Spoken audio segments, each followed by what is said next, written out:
આવડે છે એડજસ્ટ કરવું ટાઈમ હા ફરવાનું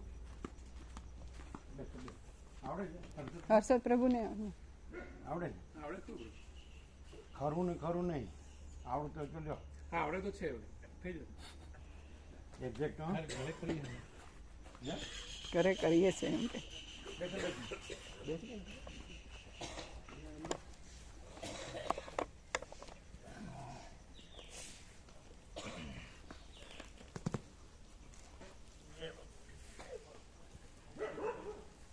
મામા પર નથી આવ્યા બાથરૂમ ક્યાં બરાબર અહીંયા આવતા આવતા જ બાથરૂમ થઈ જાય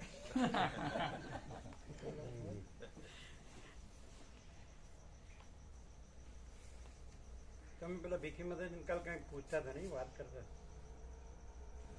એ તો હમણાં ઓગળાની ચટણી બનાવી હતી ને એટલે પૂછતા હતા એ તમને પૂછતા હતા બરાબર આંબાની ચટણી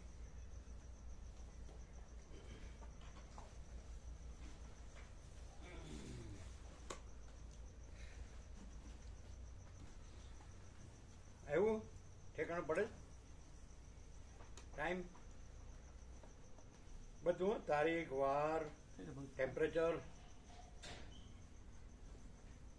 તો તમે કરી દો એનું આવડતું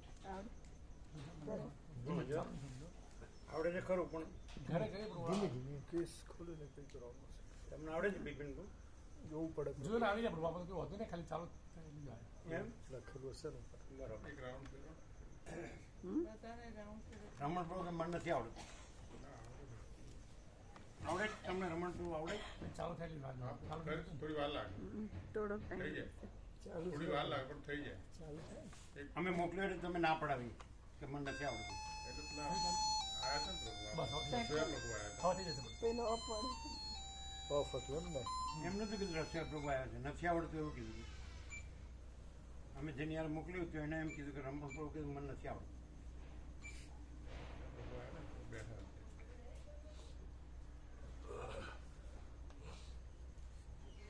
7:10 છે સાચો ટાઈમ થઈ ગયું ચાલુ થઈ પડું ટાઈમ સેટ કરે ચાલુ કર પણ એક્ઝેક્ટ ટાઈમ લેજો હા થઈ જશે બધું. 7:10 7:10 7:10 એટલે પરમચિત આકાશ પરમ જ્યોતિ અખંડ જ્યોતિ 7:10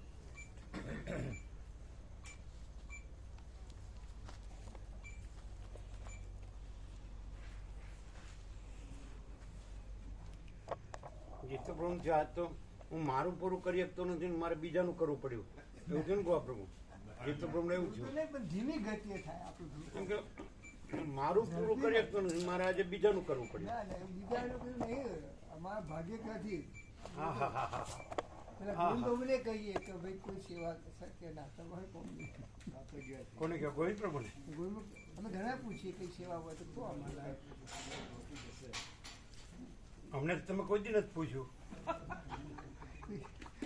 એને ખબર હતી પૂછું તો આખો દી ભરાઈ રહું ના ના એવું.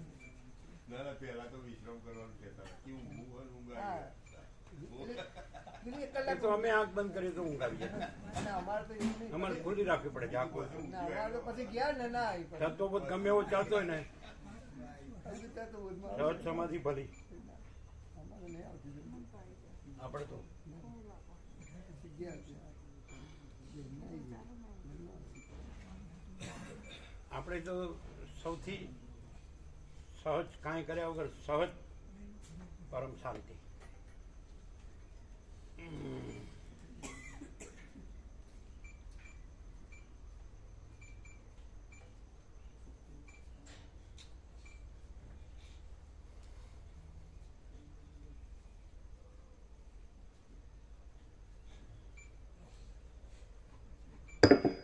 ઓમ બરાબર છે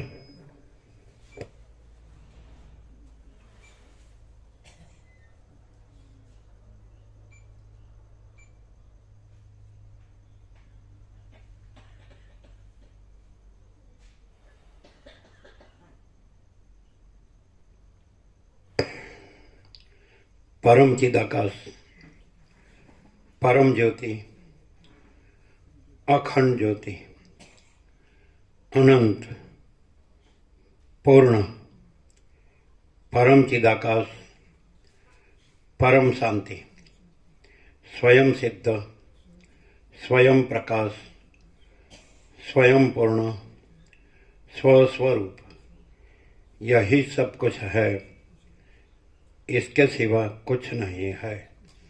शून्यभास, अनंत कोटि, महाकल्पो है ही नहीं। वशिष्ठ नाम निर्वाण उत्तरार्ધ રાઉન્ડ 38મો રાઉન્ડ. પણ અહીંયા આવ્યા પછી પહેલી વાર જ બરાબર ચોખ્ખું થયું. આપણે અહીંયા આવ્યા પછી ખ્યાલ આવે ને આપણું અવાવરું કામકાજ પહેલેથી જ છે ને. લ્યો 6.5 મહિના થયા હતા.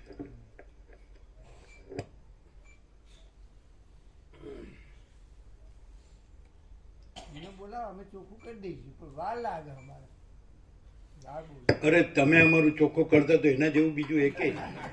લાગે. અમારે ચોખ્ખું થાય ને અમારે ચોખ્ખું કરવા માટે એવું નતું કીધું. તમારે ચોખ્ખું કરવું હોય તો એમ કીધું. હા, એટલે બધાએ સાંભળ્યું છે. આ હવે ફરી જવું ના ચાલે. મકાનમાં અમારું કોઈ ચોખ્ખું કરે તો એના જેવું એકેય નહીં. સારી વાત છે ને, ખોટી વાત તો નથી ને, સાચી વાત છે. ચોખ્ખું, સ્વચ્છતા ત્યાં પ્રભુતા. સ્વચ્છતા અંદરની હું નથી, સ્વચ્છતા બહારની દ્રશ્ય નથી.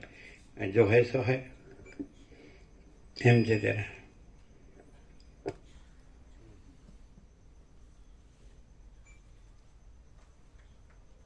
હવે તો ચોખ્ખું થઈ ગયું એટલે ઘણા દિવસ ચાલશે. અને પેલું કાર્ડ નાખ્યું એટલે અડે એવું હતું એ. એટલે આમાં શું થયું, આ આસન મોટું, પછી પેલું ટેબલ મોટું, એની ઉપર આસન કર્યું હતું ભગવાનનું.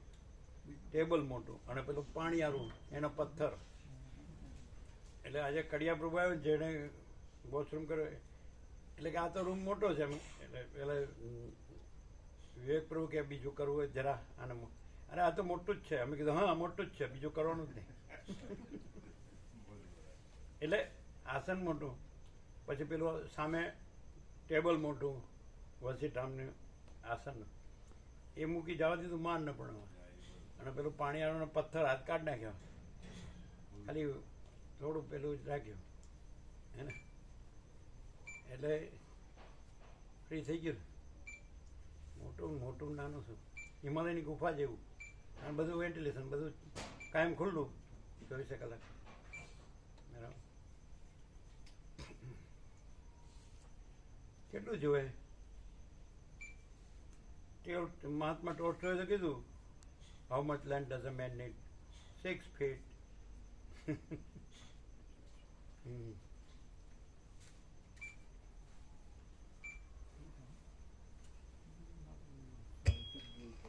આદ્ય પરબ્રહ્મ સદગુરુદેવ કી જય. ઓમ શ્રી પરમાત્મને નમઃ. સદગ્રંથોમાં શિરોમણી શ્રી યોગ વાસિષ્ઠ મહારામાયણ નિર્વાણ પ્રકરણ ઉત્તરાર્ધ.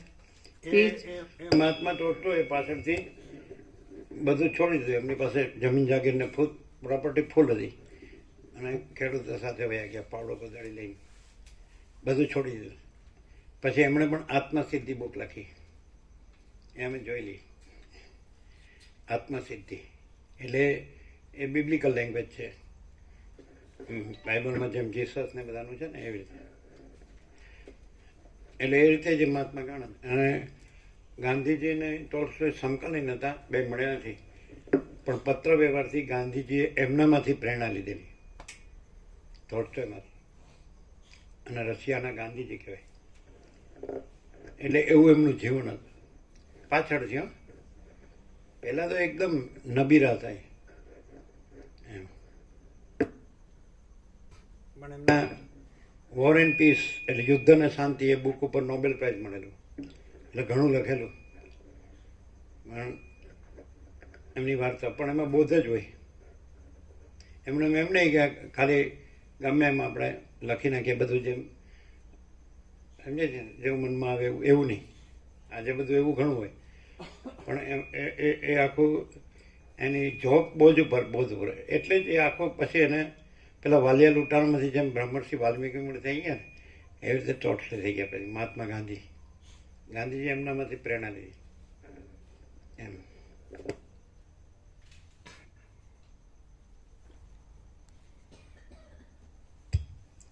સદગ્રંથોમાં શિરોમણી શ્રી યોગ વાસિષ્ઠ મહારામાયણ નિર્વાણ પ્રકરણ ઉત્તરાર્ધ પેજ નંબર 1235 સર્ગ 33મો ભ્રાંતિના નાશનો ઉપાય. આ 33મા સર્ગમાં ગમે તેને ગમે ત્યાંથી પ્રેરણા મળી શકે. ગાંધીજી હતા ને, યંગ હતા, બેરિસ્ટરનું ભણતા હતા ને, તો ડર્બન એટલે રેલવેમાં જતા હતા ને, તો એમની પાસે નાની બુક આવી ગઈ રસ્કિનની, અન ટુ ધી લાસ્ટ. એમાંથી એમને ખૂબ પ્રેરણા મળી. એટલે જે આ લોકો બધું, જે આ લોકોને બધાને જે હેરાન કરતા હોય છે ને એ બધું, તો એને ખુલ્લું કરેલું એ ખરેખર આમ શું સત્ય શું છે, શું હોવું જોઈએ, અને આ કઈ રીતે યોગ્ય નથી, યોગ્ય શું છે, એવો વિવેક હતો અંદર. એટલે એ બુક હતી. આપણે અને એક મોકલવાનું રહી ગયું. પ્રવીણ પ્રભુને એક બુક મોકલવાની રહી ગઈ છે, એટલે લખીને મોકલી છે. અને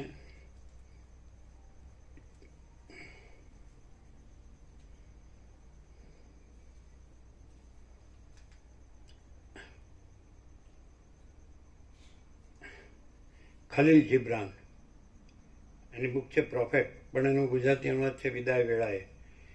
એટલે ગાંધીજીનું જે નવજીવન જે છે ને સાહિત્ય, એ લોકોએ અનુવાદ કર્યો છે એની 4-5 બુકનો. એ 30 જ વર્ષે દેવ થઈ ગયા હતા, પણ એની લેંગ્વેજ બિબ્લિકલ હતી એકદમ. એટલે પ્રોફેટનો અર્થ આપણે જેવી રીતે જીસસ છે ને એવી રીતે અવતાર કે પૈગંબર કે એવું કહેવાય ને. તો પછી બધી જાતના લોકો એની વાણમાં આવ્યા ટાપુમાં, પછી બધા જાતના લોકો આવ્યા, મારે શું કરવું, તો એને એની રીતે કીધું મારે શું કરવું. બધામાં એક જ પ્રભુનો પૈગામ એમ. એટલે એમાં પ્રોફેટ શબ્દ છે, પણ આ લોકોએ ગુજરાતી અનુવાદ વિદાય વેળાએ કીધું છે. અને એ લોકોને નવજીવનમાં મળે છે, પ્રિન્સેસ સ્ટ્રીટ. અને પાકા પુઠાનું સરસ બુક છે. આપણે અહીંયાથી આપી હતી, એટલે તુલસી પ્રભુ લીધી હતી ડુંગળીવાળાએ, પછી પાછી આપી દીધી. એમાં જીબ્રાન પોતે ચિત્રકાર પણ હતો, એટલે એમને પોતાનું ચિત્ર પણ દોરે. તે એમાં પણ બોધ હોય, તત્વબોધ હોય, નેચરલ બધું હોય, નોર્મલ. આમ કૃત્રિમતા, ઔપચારિકતા, આડંબર કંઈ નહીં, કાંઈ આમ ઢાંકી ડૂંબીને નહીં, ખુલ્લું. આમ જે છે એ ખુલ્લું, સમજાય. માણસો તો જે સાવ સ્થૂળ દ્રષ્ટાદૃશ્યમાં રહેતા હોય છે એ નહીં, કોઈ કૃત્રિમતા, ઔપચારિકતા નહીં, પણ અંદરનો સીધું જ, અંદરનો સ્પિરિટ આખો. એટલે પ્રેમ પહોંચે એટલે રિપ્લાય આવે ને, એ સરસ છે. એટલે એવા બીજી એમ કે ત્યાં એ લોકોએ 4-5 બુકો છે અનુવાદ કરેલો છે નવજીવનમાં, પ્રિન્સેસ સ્ટ્રીટ, ત્યાં મળી જાય. વિદાય વેળાએ. એટલે હવે લોકો શું છે, એક પકડી બેઠા કે બસ આ અમારું અને આ શ્રેષ્ઠ, પણ એવું નથી હોતું. કારણ કે તો અનંત વ્યાપક છે. સત કયો કે તત્વ કયો, એ તો ગમે એમાં પ્રગટે. પણ કે તમારી લેંગ્વેજ હોય ને તમારા જે વિદ્વાન હોય ને એવું ન હોવું જોઈએ, સમજાય કે નહીં. એ રીતે થોરોનું તો એને આપણે કીધું જ, આપણે અહીંયા આપી હતી હેનરી ડેવિડ થોરો, વોલ્ડન, આ નિકોરામાં આપેલું બધું આપેલું, વિદાય વેળાએ પણ આપેલું, માર્ક સોરેલસનું આત્મચિંતને આપેલું. કોઈ કંઈ ક્યાંયથી પણ કોઈ માણસ છે એ સાચું જાણે અને એને સાચી શાંતિ પામે, એ મેઇન છે. કંઈ તમે કોઈ ગ્રંથિપૂર્વક કે કોઈ રાગદ્વેષ રાખો એ કંઈ મેઇન નથી. સંકુચિત ભ્રાંતિ રાખવા મેઇન નથી. અહીં પહેલેથી ઇન્નેટ એવું હતું, એવું નહોતું કે આ જ્ઞાન. પછી એમાં એવું લાગે કે ડાયવર્ઝન આવે છે તો એ નહીં, ડાયવર્ઝન સમજો જ નહીં. એટલે જે સત હોય, જે આપણે એમ કહીએ ને કે તુર્યાથી કૈવલ્ય અનંત શુદ્ધ ચિદાકાશ, તો એને એબ્સોલ્યુટ કહેવાય, પૂર્ણ કહેવાય. એમાં ડાયવર્ઝન ન હોય. પછી આપણે એમ કે તુર્યાતીત, આપણે એમ કે ને તુર્યાતીત અજરામર અખંડ અવિનાશી, તેને એબ્સોલ્યુટ કહેવાય. એટલે પછી શાસ્ત્રો અને ગુરુઓ આમ ફરતું ફરતું આપણને કહે તો એ બરાબર નહીં. આમ સીધું, આપણે અહીંયા કેવું છે સીધું, કે જો હે સો હે, એવી રીતે હોવું જોઈએ. સમજાય? તો એવા મહાત્મા સોક્રેટિસ એવા હતા. ગ્રીક દેશમાં તો ડાયોજિનિસ પણ એવા હતા. એ આશ્રમ અતીત જ હતા. એના વિશે એવું લખ્યું હતું કે ગ્રીક દેશમાં એવા થઈ ગયા. તો ડાયોજિનિસ હતા ને, તો એ તમારામાં જેમ પરમહંસ અવધૂત હોય ને એવા, તો પેલું પીપળું હોય ને, પીપળું એટલે એને બે ઢાંકણા ન હોય ને તળિયું ન હોય, ખુલ્લું હોય ને, એની અંદર પડ્યા રહેતા રોડ પર અને સનબાથ લેતા, સૂર્ય સ્નાન. એ પેલો સિકંદર પૃથ્વી જીતીને આવ્યો એટલે પછી સારથી ઊભો રહી ગયો, રથ ઊભો રાખી. કેમ? તો મહાત્મા ડાયોજિનિસ રસ્તામાં પડેલા જ. એટલે તો સિકંદર ઉતરીને પગમાં પડી ગયો. એ તો માનતો જ તો મહાત્માઓને. એટલે કે પ્રભુ હું પૃથ્વી જીતીને આવ્યો, તમારે શું જોવે? જય માગો, તારો રથ સાઈડમાંથી લઈ લે, હું સૂર્ય સ્નાન કરી રહ્યો છું. ને એટલે આ વસ્તુ એ લોકોને સમજાતું નથી. એમ કે ગાંડો છે એમ કે. એટલે પેલા સારથીને કીધું સાઈડમાંથી ચાલો આપણે, આમાં આપણું કામ નથી. એટલે તમે બધું આમ જે આ બધું ગોઠવણીપૂર્વકનું હોય ને, એમાં કાંઈ ન હોય. એમાં ગોઠવણીપૂર્વકનું કાંઈ નથી. તમે જુઓ બરાબર તો પણ ખબર પડે. જ્યાં જોનાર છે એ એમ કે મારે એ જ રહેવું હોય તો જોનાર કાંઈ નથી એવો રહે ત્યારે એ રહેલું જ છે. એ રહેતો નથી, એ રહેતો નથી ને એ જ રહેલું છે, એ રીતે છે. પણ તમને કાંઈ કહેવાય નહીં એમ. હું અમારે બધું છોડી દેવું? જો એ સીધા વળગે પછી. કોણે કીધું ભાઈ? અને અમે કોઈને કીધે કોઈ છોડે? એ તો ભાઈ મારે આમ છે જવું છે, મારે આમ છે જવું છે, મારે જાને ભાઈ ન આવે તો સૌથી વધારે સારું. કારણ કે અમે કહીએ ને તને અવળું પડે એના કરતાં થોડું આમ છે, થોડું આમ છે.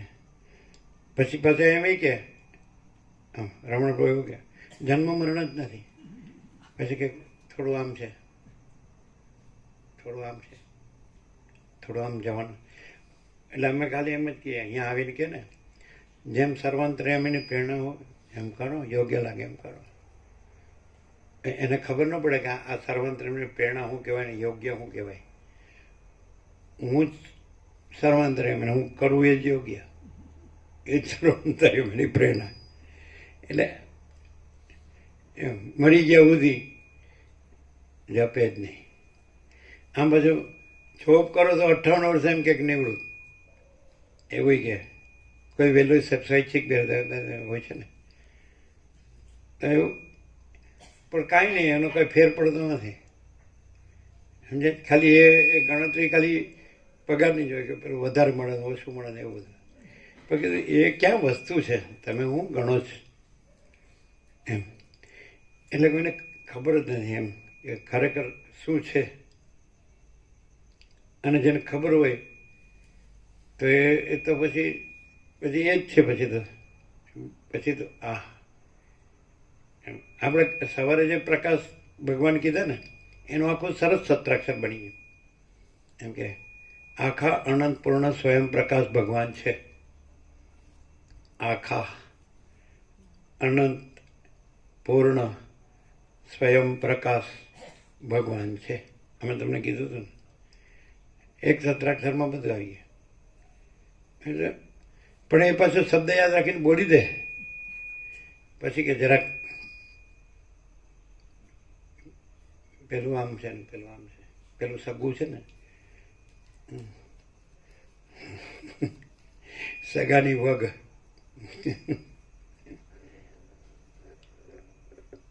એ ન બગાડાય, એ બધું સાચવવું પડે. આપણે પણ આમ આપણે કાંઈ ન લાગે વળગે નિસ્બત નહીં, પણ દેખાવ કરવો પડે.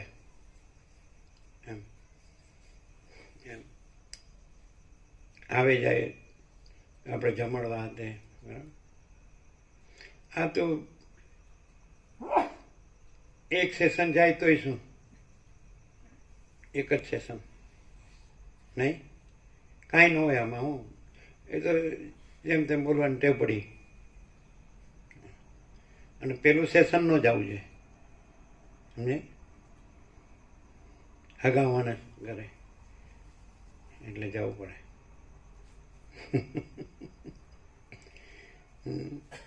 બ્રહ્મજ્ઞાન તો જબરું. એટલે અહીંથી કંઈ બોલાય તો આમ કરી દેવાનું, ખાલી માફ કરો એમ.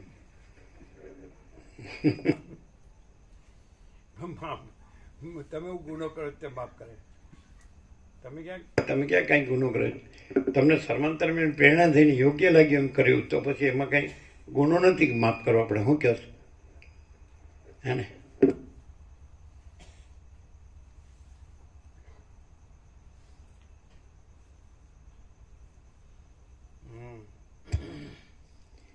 સર્ગ 33મો ભ્રાંતિના નાશનો ઉપાય. આ 33મા સર્ગમાં ભ્રાંતિની જે કલ્પના થઈ છે તેને નિવૃત્ત કરનારી પ્રતિકલ્પના વિશે વર્ણન આવશે અને ચિદાત્માનું બહિર્મુખપણું સમેટી લઈ પરલોકની ચિકિત્સા વિશે બોધ આપવામાં આવશે. વસિષ્ઠ બોલ્યા, પોતાના પ્રયત્નથી અને સત્સંગતિ વડે વિકસિત થયેલી બુદ્ધિથી જો જ્ઞાન મેળવવામાં ન આવે તો પછી તેને માટે બીજો એકે ઉપાય નથી. આમાં બધા જ તમારા સત્શાસ્ત્રો ઉપદેશકો છે ને, એમાં સંસાર થયો છે અને એને શાંત કરવાનો છે અથવા એનું ઉપશમ નિર્વાણ કરવાનું છે અથવા એનાથી મુક્ત થવાનું છે અને પછી એ જ પરમપદ છે એમ કહેવામાં આવે છે.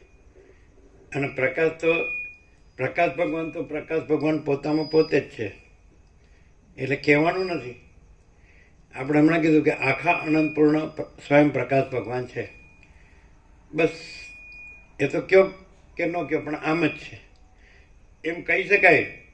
આ જે સંસાર થયો નથી, જેને આ સ્વપ્ન જેવું ને ઝાંઝવાના જળ જેવું આ ભાસ થયો, તો એમાં એમ એટલું જ કહી શકાય કે પ્રકાશ ભગવાન છે. બસ. તો એ પ્રકાશ રહે એક્ઝેક્ટલી, તો એને એ અનંત પ્રકાશ, અનંત આનંદ, અનંત શાંતિ એ છે એ જ રહે એમ. કારણ કે એ જ છે, પછી બીજું છે જ નહીં એમ કહેવા પણ જ નથી. એ જ છે એમે કહેવા પણ નથી ને છે જ એમે કહેવા પણ નથી ને છે જ. એટલે એવું બહુ સહજ છે એકદમ. એટલે આ બધું વધારે પડતું જે છે એ કંઈ જરૂરી ન હોય. અને અત્યારે માણસ તો અત્યારે એની જે સમજ કહેવાય છે ને, એ ઇન કોર્સ ઓફ ઇવોલ્યુશન, ઉત્ક્રાંતિના ક્રમમાં અત્યારે એટલે સુધી છે કે જો સરળ હૃદયનો માણસ હોય ને તો સહેજમાં જ એને ફૂલ લાઈટ થઈ જાય. સહેજમાં એને કાંઈ કરવું ન પડે. એને ખાલી એમ કહેવાય કે આ બધું છે ને, એમ કીધું ને, આખા અનંત પૂર્ણ સ્વયં પ્રકાશ ભગવાન છે, પૂર્ણવિરામ. એટલે શું છે? અનંત પ્રકાશ, અનંત આનંદ, અનંત શાંતિ, પૂર્ણવિરામ. પણ એ શબ્દમાં નહીં, એમ રિયલમાં છે જ, કરવાનું નથી. પણ છે જેને આ સ્વપ્ન જેવું, ઝાંઝવાના જળ જેવું સંસારનો ભાસ થયો એના સાપેક્ષ, પછી વધારે ના કહેવાય એમ. સમજે તો બરાબર છે. બરાબર ને?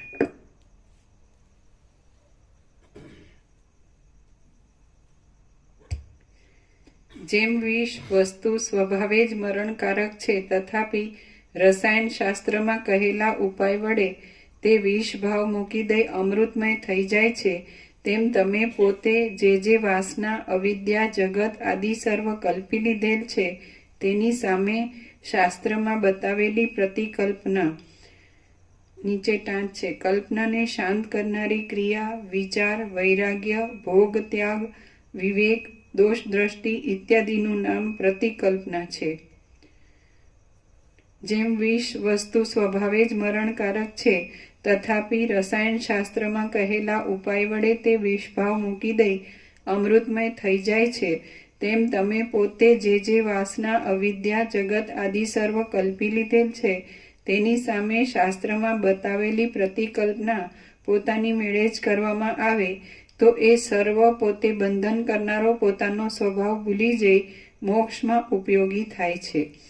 જ્યાં સુધી સર્વ કલ્પના માત્રની નિવૃત્તિ ન થઈ જાય ત્યાં સુધી જગત અવિદ્યા વાસના ઇત્યાદિના સંબંધમાં શાસ્ત્રમાં બતાવેલી પ્રતિકલ્પના કરીએ જવી, કેમ કે કલ્પના માત્ર નિવૃત્તિ થઈ જતા અવશિષ્ટ રહેલા આત્મામાં જ નિમગ્ન રહેવું તે મુક્તપણાનું લક્ષણ છે. એ કલ્પનાની સંપૂર્ણ નિવૃત્તિ વૈરાગ્યપૂર્વક ભોગોનો પ્રથમ ત્યાગ કરવાથી જ સિદ્ધ થાય છે, તે વિના બીજી કોઈ પણ રીતે તે સિદ્ધ થતી નથી. જે પુરુષ બહાર વાણી વડે અને અંદર મન વડે નામરૂપની ભાવના જ નહીં કરતા વાણીનો અને મનનો નિરોધ કરવામાં તૈયાર થઈ રહે, તેની અંદર ધીમે ધીમે કલ્પનાનો નાશ વધે જાય છે. એક અહંકારને છોડી દઈએ તો અવિદ્યાનું બીજું કશું રૂપ જોવામાં આવતું નથી. એ અહંકાર જો નાશ પામે તો પછી બીજી કશી ભાવના જ નહીં ઉઠતા આત્માથી બીજો મોક્ષ પણ કાંઈ જુદો રહેતો નથી. તત્વ સાક્ષાત્કાર થયા પછી પણ જો તમે જગત અને જીવ ઇત્યાદિ ભાવમાં રુચિ રાખી સ્થૂળ દેહ કાયમ રહેતા સુધી થોડો પણ અહંકારનો આધાર રાખશો તો પોતાનું પરિપૂર્ણ આત્મ સ્વરૂપ ભૂલી જવાને લીધે તમે અનેક દુઃખ પરંપરામાં અથડાઈ મરશો. તમે જો અહંકારનો ત્યાગ કરશો તો સર્વ દુઃખની નિવૃત્તિને પ્રાપ્ત થશો, તેમજ પોતાના સ્વરૂપમાં સ્થિતિ થવારૂપી સિદ્ધિને પણ પ્રાપ્ત થશો. જે પુરુષની દ્રષ્ટિ પાષાણની પેઠે અચળ હોય છે તેની વૃત્તિ બહિર્મુખ થતી નથી. તેની દ્રષ્ટિમાં કોઈ પણ પદાર્થ સત્ય જોવામાં આવતો નથી. તેથી એ દ્રશ્ય વિદ્યમાન છતાં અવિદ્યમાન જેવું થઈ રહ્યું હોય છે તેવા મહાત્મા પુરુષને નમસ્કાર હો. જેનું ચિત્ત પરબ્રહ્મની અંદર લઈને પ્રાપ્ત થઈ ગયેલું હોય એવા મહાત્મા પુરુષની સ્થિતિ બહાર પાષાણ આદિની પેઠે અચળ હોય છે અને અંદર ચૈતન્ય રૂપની પરમ તત્વની ભાવના વડે આ સર્વ દ્રશ્ય જાળ શૂન્ય જણાયાથી શમી જાય છે. આ બહારનો દ્રશ્ય પ્રપંચ ભલે હો અથવા ન હો એ વિશેનો વિચાર અહીં કરવાનો નથી, પરંતુ ચિત્ત દ્વારા જો તે તરફ દ્રષ્ટિ જશે તો તે દુઃખની વૃદ્ધિ કરનાર થઈ પડશે, અને જો તે તરફ દ્રષ્ટિ જ નહીં જાય તો તે સુખકારક થશે. એ દ્રશ્ય સંકલ્પનો ક્ષય થતા ન દેખાવાની વાતનો આધાર ચિત્તની ક્રિયાનો નિરોધ કરી તેને કેવળ બ્રહ્માકાર કરી દેવા ઉપર રહ્યો છે. પ્રત્યેક પ્રાણીને અંગે આ લોક સંબંધી અને પરલોક સંબંધી એવા બે મહાઘોર વ્યાધિ વળગેલા છે. તે બે વ્યાધિ વડે આધ્યાત્મિક, આધિભૌતિક અને આધિદૈવિક વગેરે અનેક જાતના તાપ વડે પીડાઈ જઈ દેહધારી જીવોને મહાઘોર દુઃખો સહન કરવા પડે છે. અજ્ઞાની પુરુષ આ લોકમાં પ્રસિદ્ધ રીતે દેખાતા ભૂખ, તરસ વગેરે રોગો દૂર કરવા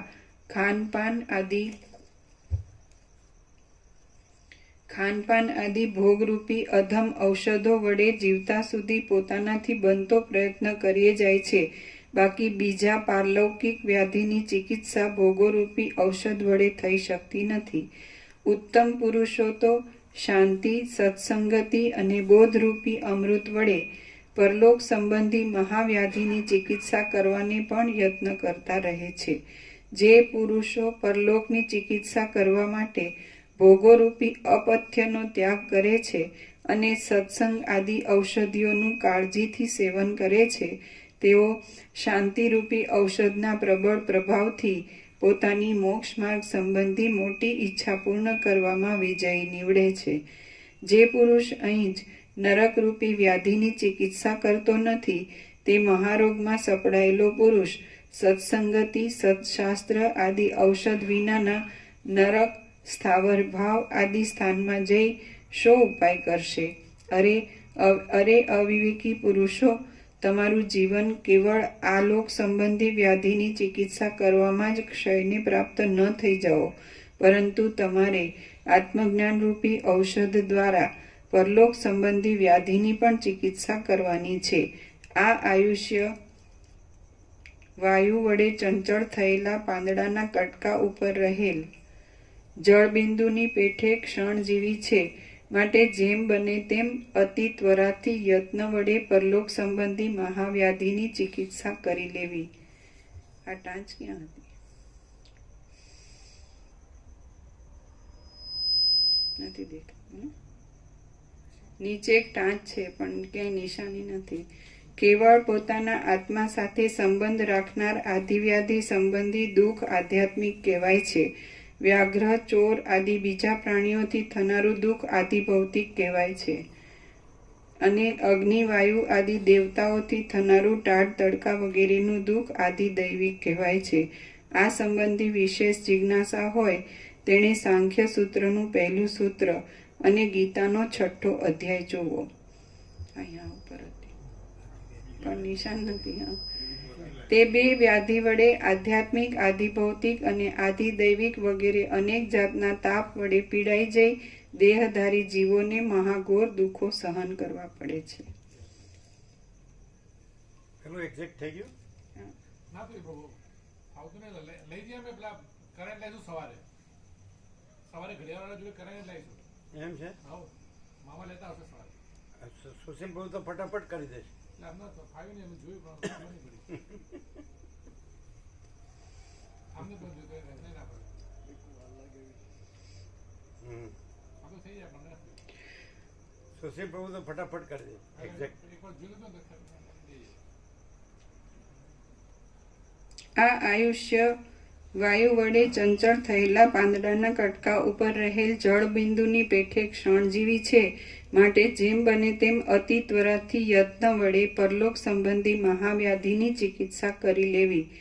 યત્ન વડે જલ્દી પરલોક સંબંધી મહાવ્યાધિની ચિકિત્સા કરતા આલોક સંબંધી વ્યાધિ પોતાની મેળે તરત જ શમી જાય છે. મનુષ્યનું સ્વરૂપ વિચારવા જઈએ તો તે ચિદાત્મા રૂપ જ છે અને એ ચિદાત્માનું બહિર્મુખ થઈ પ્રસરી જવું એ જ જગત છે.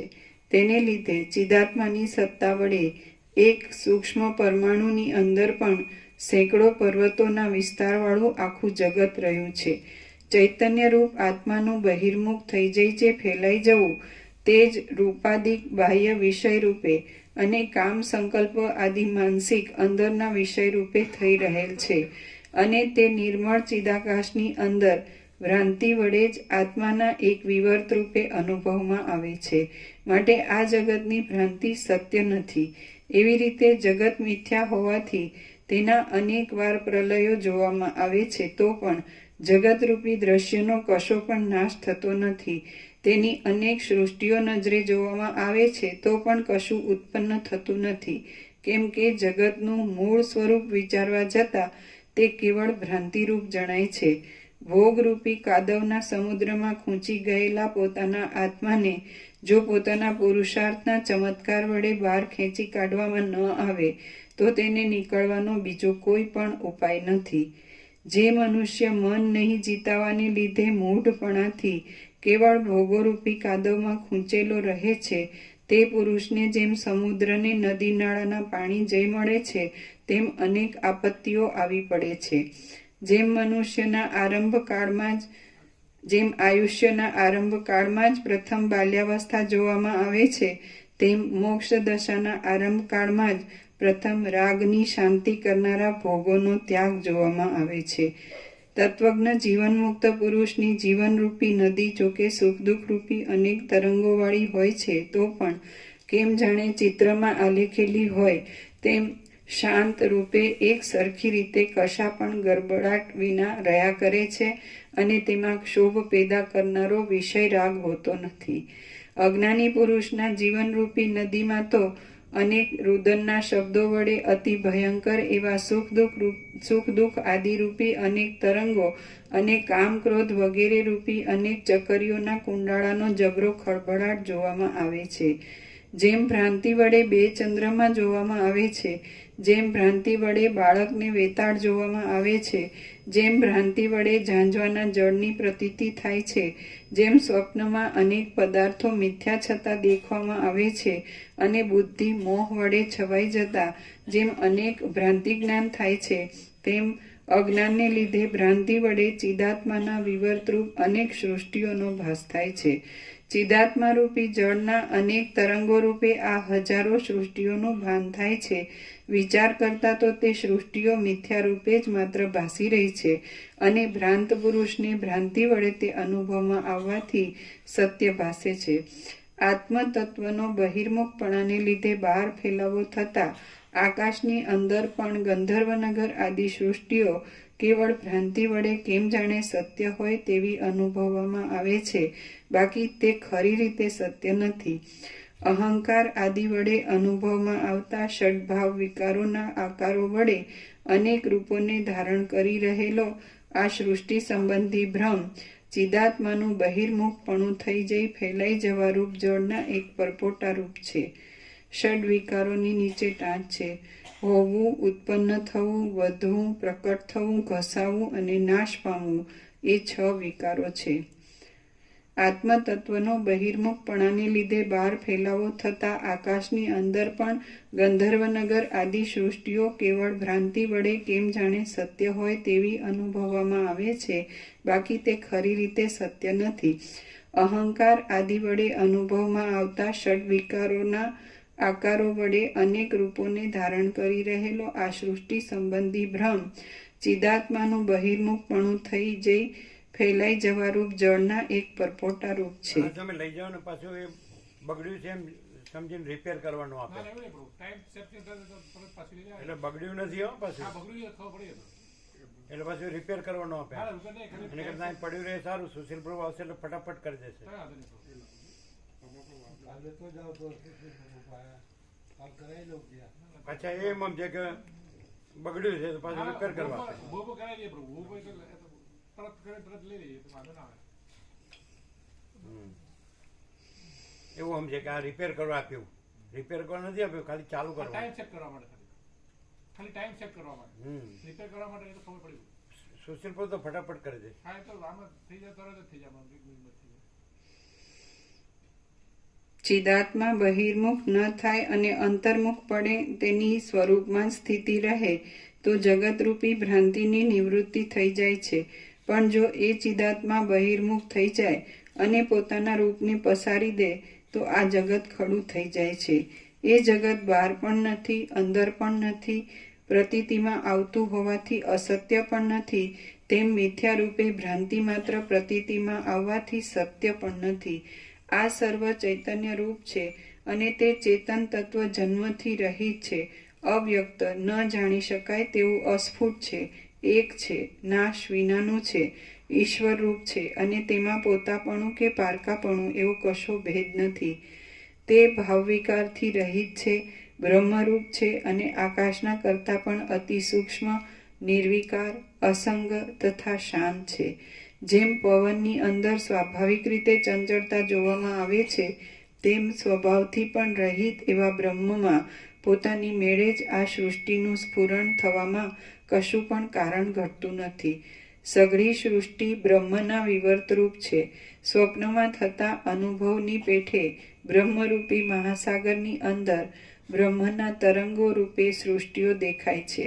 આ કેવળ ભ્રાંતિ માત્ર છે અને વિવેક દ્રષ્ટિથી જોવા જઈએ તો સ્વપ્ન કે સૃષ્ટિ એ કશુંય નિર્વિકાર અદ્વિતીય બ્રહ્મ તત્વમાં છે નહીં.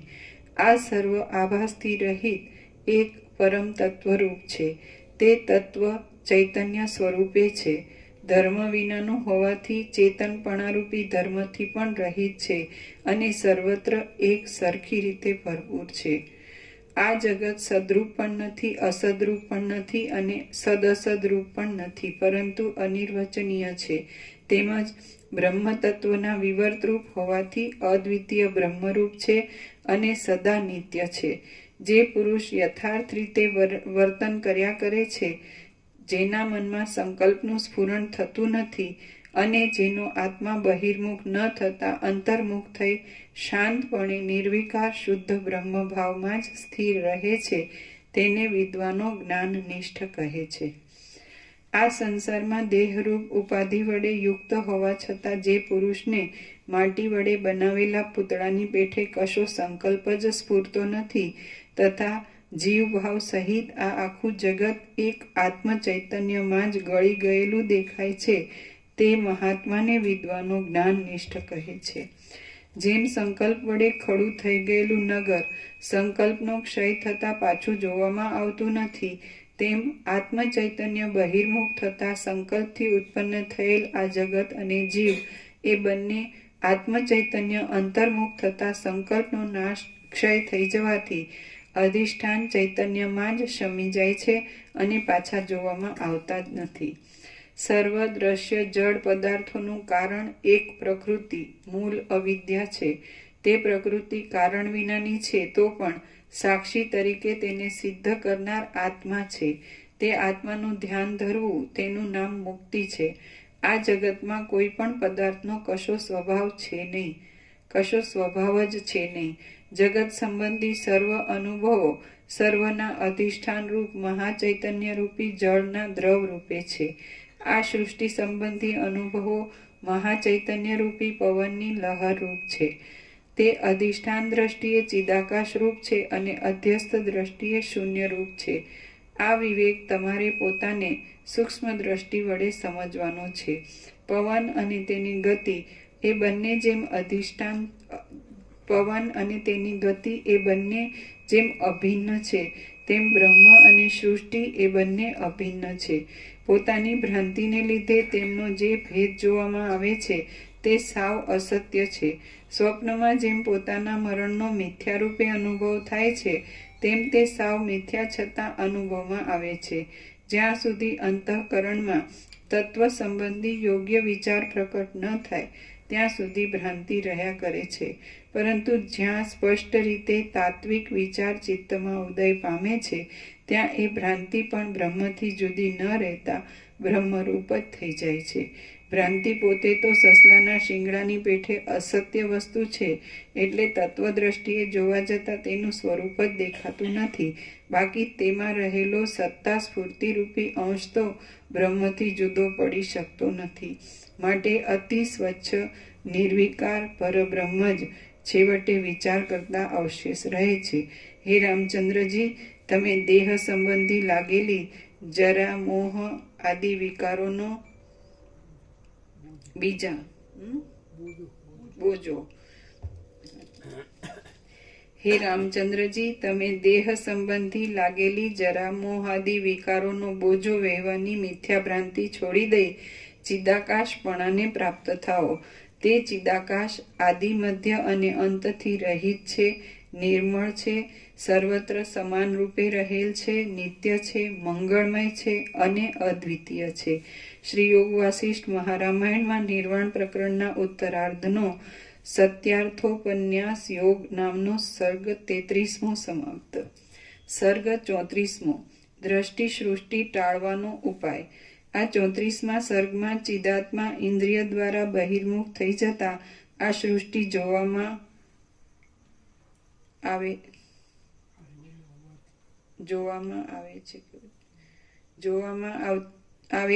તો એ આત્માને અંતર્મુખ કરી લઈ સૃષ્ટિ તરફ લક્ષ્ય ન આપવામાં આવે તો તે જોવામાં આવતી નથી. એ સંબંધી કેટલીક યુક્તિઓ કઈ બતાવાશે. વસિષ્ઠ બોલ્યા, સુખ દુઃખ પ્રાપ્ત થતા જે પુરુષનું મન અજ્ઞાનને લીધે તે વડે લેપાય છે તે આ સંસાર સંબંધી જન્મ મરણાદિક અનર્થ પરંપરામાં ઘસડાયા કરે છે. પણ જે સુખ દુઃખના સમયમાં વિવેકને લીધે તે વડે લેપાતો નથી તે જન્મ મરણ આદિ વિકારોથી રહિત અવિનાશી આત્મા રૂપ જ છે. આ સંબંધમાં શાસ્ત્રોના વિશેષ ઉપદેશની કશી જરૂર નથી. જે પુરુષની અંદર ઈચ્છાનો ઉદય થાય છે તેને અવશ્ય સુખ દુઃખ આદિ થયા વિના રહેતા નથી. માટે જો સુખ દુઃખની બરાબર ચિકિત્સા કરવા ધારતા હો તો પ્રથમ ઈચ્છાનો જ ત્યાગ કરો. અવિનાશી પરમ પદમાં અમુક હું છું અને અમુક જગત છે એવી ભ્રાંતિ નિર્મૂળ હોવાથી સાવ છે જ નહીં. આ સર્વ શાંત, અવિનાશી અને દ્રશ્યના અવલંબનથી રહિત એવું બ્રહ્મરૂપ છે. જો સર્વ શાંત ચિદાકાશ રૂપ છે તો પછી તેની અંદર વળી હું અને જગત ઇત્યાદિ શબ્દની ભ્રાંતિનો વિલાસ કોણે કલ્પી કાઢેલો છે? અહીં હું પણ નથી, જગત પણ નથી અને બ્રહ્મ આદિ શબ્દો પણ નથી. શાંત એક પરમ તત્વ જ સર્વરૂપ છે. તો પછી કર્તા અને ભોગતા કોણ અને ક્યાંથી હોય? બ્રહ્મ પારમાર્થિક, સત્ય અને આત્મરૂપ છે. તેથી નિષેધ કરવામાં આવતા સર્વ મિથ્યા પદાર્થોના કરતા તે વિલક્ષણ છે. આથી તેનો નિષેધ ન થઈ શકતા બાકી બીજા સર્વ પદાર્થોનો નિષેધ કરવામાં આવ્યો છે. આમ સત્ય આત્મા જ મારું પોતાનું વાસ્તવ સ્વરૂપ છે અને તે જ બાકી રહે છે. પોતાની પાસે રહ્યા છતાં અંતર્ધાન શક્તિ વડે અદ્રશ્ય રહેનારા સિદ્ધ પુરુષોનો અને પિશાચાદિકનો વ્યવહાર મહાભયંકર હોય તો પણ તે જેમ જાણવામાં આવતો નથી અને જેમ એક શૈયામાં પોતાની સાથે સૂતેલા બીજા કોઈ પુરુષને સ્વપ્નમાં મહાભયંકર મેઘ ગર્જના સાંભળવામાં આવે પણ તે બીજાના જાણવામાં આવતી નથી, તેમ આ દ્રશ્ય જાળ બીજાઓને નજરે આવ્યા કરતી હોય તો પણ જ્ઞાની પુરુષને જો નિસંકલ્પતાને લીધે ચિત્તમાં સ્ફુરણ ન ઉઠે તો તેની દ્રષ્ટિએ ઉપશમને જ પામી ગયેલ છે. પોતાની પાસે અદ્રશ્ય રૂપ લાવો, અહીંયા જ લાવો. એ સુશીલભાઈ આવશે ત્યારે કરશે. સ્પીચને ખ્યાલ નહીં આવતો. આમ જવું જોઈએ 7 થઈ ગયું પણ હજી 4 એ નથી થતું. 7નો ટાઈમ મળે પડી જાય છે.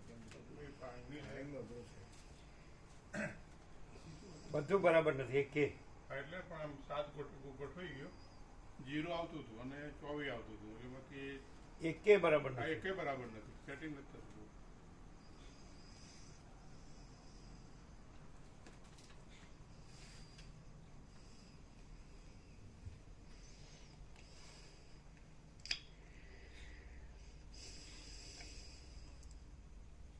પોતાની પાસે રહ્યા છતાં અંતર્ધાન શક્તિ વડે અદ્રશ્ય રહેનારા સિદ્ધ પુરુષોનો અને પિશાચાદિકનો વ્યવહાર મહાભયંકર હોય તો પણ તે જેમ જાણવામાં આવતો નથી અને જેમ એક શૈયામાં પોતાની સાથે સૂતેલા બીજા કોઈ પુરુષને સ્વપ્નમાં મહાભયંકર મેઘ ગર્જના સાંભળવામાં આવે પણ તે બીજાના જાણવામાં આવતી નથી, તેમ આ દ્રશ્ય જાળ બીજાઓને નજરે આવ્યા કરતી હોય તો પણ જ્ઞાની પુરુષને જો નિસંકલ્પતાને લીધે ચિત્તમાં સ્ફુરણ ન ઉઠે તો તેની દ્રષ્ટિએ ઉપશમને જ પામી ગયેલ છે. પોતાની પાસે અદ્રશ્ય રૂપ રહેનાર સિદ્ધ પિશાચ આદિનો વ્યવહાર તેમજ બીજાને સ્વપ્નમાં જણાતી મેઘ ગર્જના પોતાના લિંગ દેહ વિશિષ્ટ ચિદાભાસની અંદર સંકલ્પ દ્વારા સ્ફુરેલો ન હોવાથી તે જાણવામાં આવી શકતો નથી. પણ ઈશ્વરી નિયમન સૃષ્ટિનો એવો જ સ્વભાવ છે કે જીવાત્મા ચિદાભાસની અંદર સંકલ્પ દ્વારા જે સ્ફુરી આવે તે જ સર્વના અનુભવમાં આવે છે. આથી સિદ્ધ એ થાય છે કે સર્વ ચિદાભાસને વળગેલું છે અને એ ચિદાભાસ પણ ચેતન અંશથી આત્મારૂપ જ છે. આથી સિદ્ધ થાય છે કે સર્વ આત્મારૂપ છે અને આત્માના વિવર્ત રૂપે ભાસી રહ્યું છે. એટલે અહંકાર સહિત આ સર્વ જગત પરમાત્માથી જરા પણ જુદું નથી. જેમ સંકલ્પમાં અને સ્વપ્નમાં દ્રષ્ટા અનેક રૂપે ભાસે છે તેમ જાગ્રતમાં પણ દ્રષ્ટારૂપ આત્મ ચૈતન્ય જગતને આકારે વિવર્ત રૂપે ભાસે છે. જળ જેમ એકરૂપ છતાં અનેક તરંગોરૂપ બની જાય છે તેમ એ આત્મસત્તા અદ્વિતીય છતાં અવયવોવાળા જગતને આકારે ભાસ્યા કરે છે. આત્મા પોતે એક જ છે અને તે બહિર્મુખ થતા અજ્ઞાનને લીધે વિવર્ત રૂપે કેમ જાણે અનેક આકારે થઈ રહ્યો હોય એમ લાગે છે, પણ એ અનેકપણું મિથ્યા છે અને તત્વદ્રષ્ટિથી જોવા જતાં તે દેખાતું નથી. જેમ જીવ નિરવયવ છતાં સ્વપ્નાદિકમાં પોતાના હાથ પગ આદિ અવયવોને કલ્પી લઈ અવયવી બની જાય છે, તેમ નિત્ય નિરવયવ અને શાંત બ્રહ્મ પણ વિવર્ત રૂપે જગતને આકારે જોવામાં આવે છે. ચિદાત્મા રૂપી કુંભારણ પોતાની અંદર સૃષ્ટિઓ રૂપી લાખો માટીના વાસણોને કલ્પના રૂપે ધારણ કરી રહેલી છે. તેમાંથી જે બહિર્મુખ થઈ જેવી જેવી ભાવના કરે છે તે કેમ જાણે જગત આદિને આકારે થઈ રહેલ હોય તેમ અનુભવમાં આવે છે. હે નિર્મળ રામચંદ્રજી, જેમ સમુદ્ર દ્રવરૂપ હોવાથી તરંગ આદિ અનેક રૂપે થઈ જાય છે, તેમ બ્રહ્મ જ પોતાની સત્તા વડે કેમ જાણે જગતને આકારે થઈ રહ્યું હોય તેવું લાગે છે. આત્મા પોતે રૂપથી રહિત છે, છતાં પોતાના સ્વરૂપની અંદર તે જેવું પોતાનું રૂપ કલ્પી લે છે તેવું પોતાનું જગત આદિરૂપ કેમ જાણે સત્ય હોય એમ જોવામાં આવે છે. આથી જો પોતે સંકલ્પથી રહિત થાય તો કશું તેના જોવામાં આવતું નથી. બ્રહ્મ અને માયાનો સંબંધ થતાં સર્વશક્તિમાન ઈશ્વરરૂપ હોવાથી જળ ચેતનના વિભાગો પણ ઉપદેશને માટે તેના માયારૂપી દેહની અંદર કલ્પાયેલા કહેવાય છે. બાકી એ કહેવું પણ વસ્તુતઃ સત્ય નથી. જગત સત્ય પણ નથી અને અસત્ય પણ નથી. આત્માની અંદર સંકલ્પરૂપી સ્ફુરણ ઉઠતા આ જગત ભાસે છે અને સંકલ્પનો ક્ષય થતાં તેનો આભાસ જતો રહે છે. આમાં આપણે શું આગ્રહ બાંધવાનો છે? અચળ સ્ફટિક મણીની અંદર હજારો પદાર્થોના પ્રતિબિંબો પડતા રહે છે અને પાછો સામો પદાર્થ ખસી જતા તે જતા રહે છે. એમાં કોઈ જાતની વિશેષ મહેનત કરવી પડતી નથી. એવી જ રીતે સંકલ્પનો ક્ષય કરી આત્મનિષ્ઠ થઈ રહેવું તે અને સંકલ્પને સ્ફુર્યા કરવા દેવો એ બંને વાત પોતાના સ્વાધીનની છે.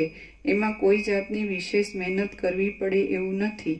તત્વદ્રષ્ટિએ જોવા જતાં જેની સત્તા દેખાતી નથી, તેમ જેનો આધાર કે કારણ પણ જણાતા નથી, એવો અહંકારરૂપી યક્ષ ક્યાંથી ખડો થઈ જાય છે તે હું જાણી શકતો નથી. અહો, જે અહંકારરૂપી યક્ષની સત્તા જ અસ્તિત્વ જ નથી, એ અહંકારરૂપી યક્ષે તમને સર્વને પરાધીન કરી મૂક્યા છે એ વાત ખરેખર આશ્ચર્યજનક છે. જેમ તિમિર રોગવાળાને નેત્રદોષને લીધે ભ્રાંતિથી આકાશની અંદર મોવાળા મચ્છર આદિના આકાર જેવું દેખાય છે, તેમ ભ્રાંતિને લીધે બ્રહ્મની અંદર પોતાનું સ્વરૂપ જ કાકતાલીયની પેઠે અહંકાર રૂપે ભાસે છે. તમે અને જગત એ બંને બ્રહ્મરૂપ જ છો, તો પછી નાશ અને ઉત્પત્તિ ક્યાંથી હોય? તેથી તેના હર્ષ શોક માટે કારણ કે સ્થાન ક્યાં છે? સાક્ષી ચૈતન્ય પોતે માયા સાથે જોડાય છે ત્યારે તેના સર્વેશ્વરપણાને લીધે આ જગત તેની અંદર સંકલ્પ દ્વારા સ્ફુરિત થઈ ખડું થઈ ગયેલું દેખવામાં આવે છે. પરંતુ જો તે સંબંધી કશું સ્ફુરણ જ ન થાય તો તે જોવામાં આવતું જ નથી. માટે તમને એ જગત સંબંધી કશું સ્ફુરણ જ ન થાવો. ઉપર કહ્યા પ્રમાણે જગત ચૈતન્ય રૂપ છે. આથી ચિદાકાશ જ સ્વપ્નમાં સંકલ્પ વડે ખડા થઈ ગયેલા કોઈ નગર રૂપે કાગનું બેસવું ને તાળનું પડવું એ ન્યાયથી અકસ્માત જગત રૂપે ભાસે છે. પણ તેથી એ જગત બ્રહ્મથી કેમ જુદું હોય? જેમ જળની અંદર તરંગાદિક રહેલા છે, જેમ વૃક્ષના લાકડામાં પૂતળી રહેલી છે અને જેમ પૃથ્વીમાં ઘટાદિક રહેલા છે, તેમ બ્રહ્મની અંદર સૃષ્ટિ રહેલી છે. નિરાકાર અને નિરવયવ સ્વચ્છ પરબ્રહ્મમાં જે કાંઈ સંકલ્પ દ્વારા અનુભવમાં આવે છે તે ચૈતન્ય તત્વના અચિંત્ય પ્રભાવથી ઉત્પન્ન થઈ જાય છે. બાકી અહંકાર પણ શું છે અને જગત પણ શું છે? જેમ પવનની અંદર પવનની સત્તાને લીધે જ અનેક જાતની ગતિઓ જોવામાં આવે છે, તેમ અવિદ્યા રહિત બ્રહ્મમાં બ્રહ્મ સત્તાને લીધે જ જગત આદિ અને અહંકાર આદિ ભાવ વિવર્ત રૂપે દેખાય છે. જેમ વાદળાની અંદર વૃક્ષ, હાથી, ઘોડા અને મૃગ ઇત્યાદિકના આકારો જોવામાં આવે છે, તેમ નિરવયવ અને નિરાકાર પરબ્રહ્મમાં અહંકાર અને સૃષ્ટિ ઇત્યાદિ જોવામાં આવે છે. વૃક્ષની અંદર જેમ શાખા હોય, તેમ પરમ મંગળમય પરબ્રહ્મની અંદર આ સર્વ સૃષ્ટિ અવયવોની પેઠે ભાસી રહી છે. જેમ વટ આદિ કાર્ય બીજ આદિ કારણની સત્તાવાળું છે, તેમ જગત પરબ્રહ્મની સત્તા વડે જ સત્તાવાળું છે. એ પ્રમાણે તમારે તેની ઉપમા સમજી લેવી. આત્મસત્તાથી જુદો જગતનો સંભવ જ નથી. તેથી તમે અંદર શાંત રહી વગર શ્રમે નિરુપાધિક દશામાં રહી ભ્રાંતિને મૂકી દઈ આકાશની પેઠે વિક્ષેપ રહિત થઈ રહો. તમે પણ નથી, અમે પણ નથી, જગત પણ નથી અને આકાશાદિક પણ નથી. આ સર્વ શાંત પરબ્રહ્મ જ પૂર્ણ રીતે ભરપૂર થઈ રહ્યું છે. ચૈતન્ય વગર બીજું કોઈ પણ તત્વ સિદ્ધ થઈ શકતું નથી. સર્વ પદાર્થો ભેદથી રહિત એક બ્રહ્મરૂપ જ સિદ્ધ થાય છે. માટે હું અમુક રૂપ છું એવી વિશેષ ભ્રાંતિનો ત્યાગ કરો અને હું સત્ય તથા સર્વ ભેદોથી રહિત એ ચૈતન્ય તત્વરૂપે છું એવી દ્રઢ ભાવના રાખો. આથી તમને મોક્ષની પ્રાપ્તિ થશે. દ્રષ્ટાને દેહાદિક રૂપે જાણવો એ જ બંધનરૂપ છે એમ તમે સમજો અને આત્માને દેહાદિક રૂપે ન જાણતા શુદ્ધ ચૈતન્ય રૂપ જાણવો એ મોક્ષ રૂપ છે એમ સમજો. વળી તમે યોગ્ય સ્થિરતા ધારણ કરી શિષ્ટાચાર પ્રમાણે ભૂમિકાના અભ્યાસને નહીં ઓળંગતા શાંતપણાથી વિક્ષેપ રહિત થઈ જઈ આત્માને દેહાદિક રૂપ ન જાણતા શુદ્ધ ચૈતન્ય સ્વરૂપ જાણનારા થાઓ.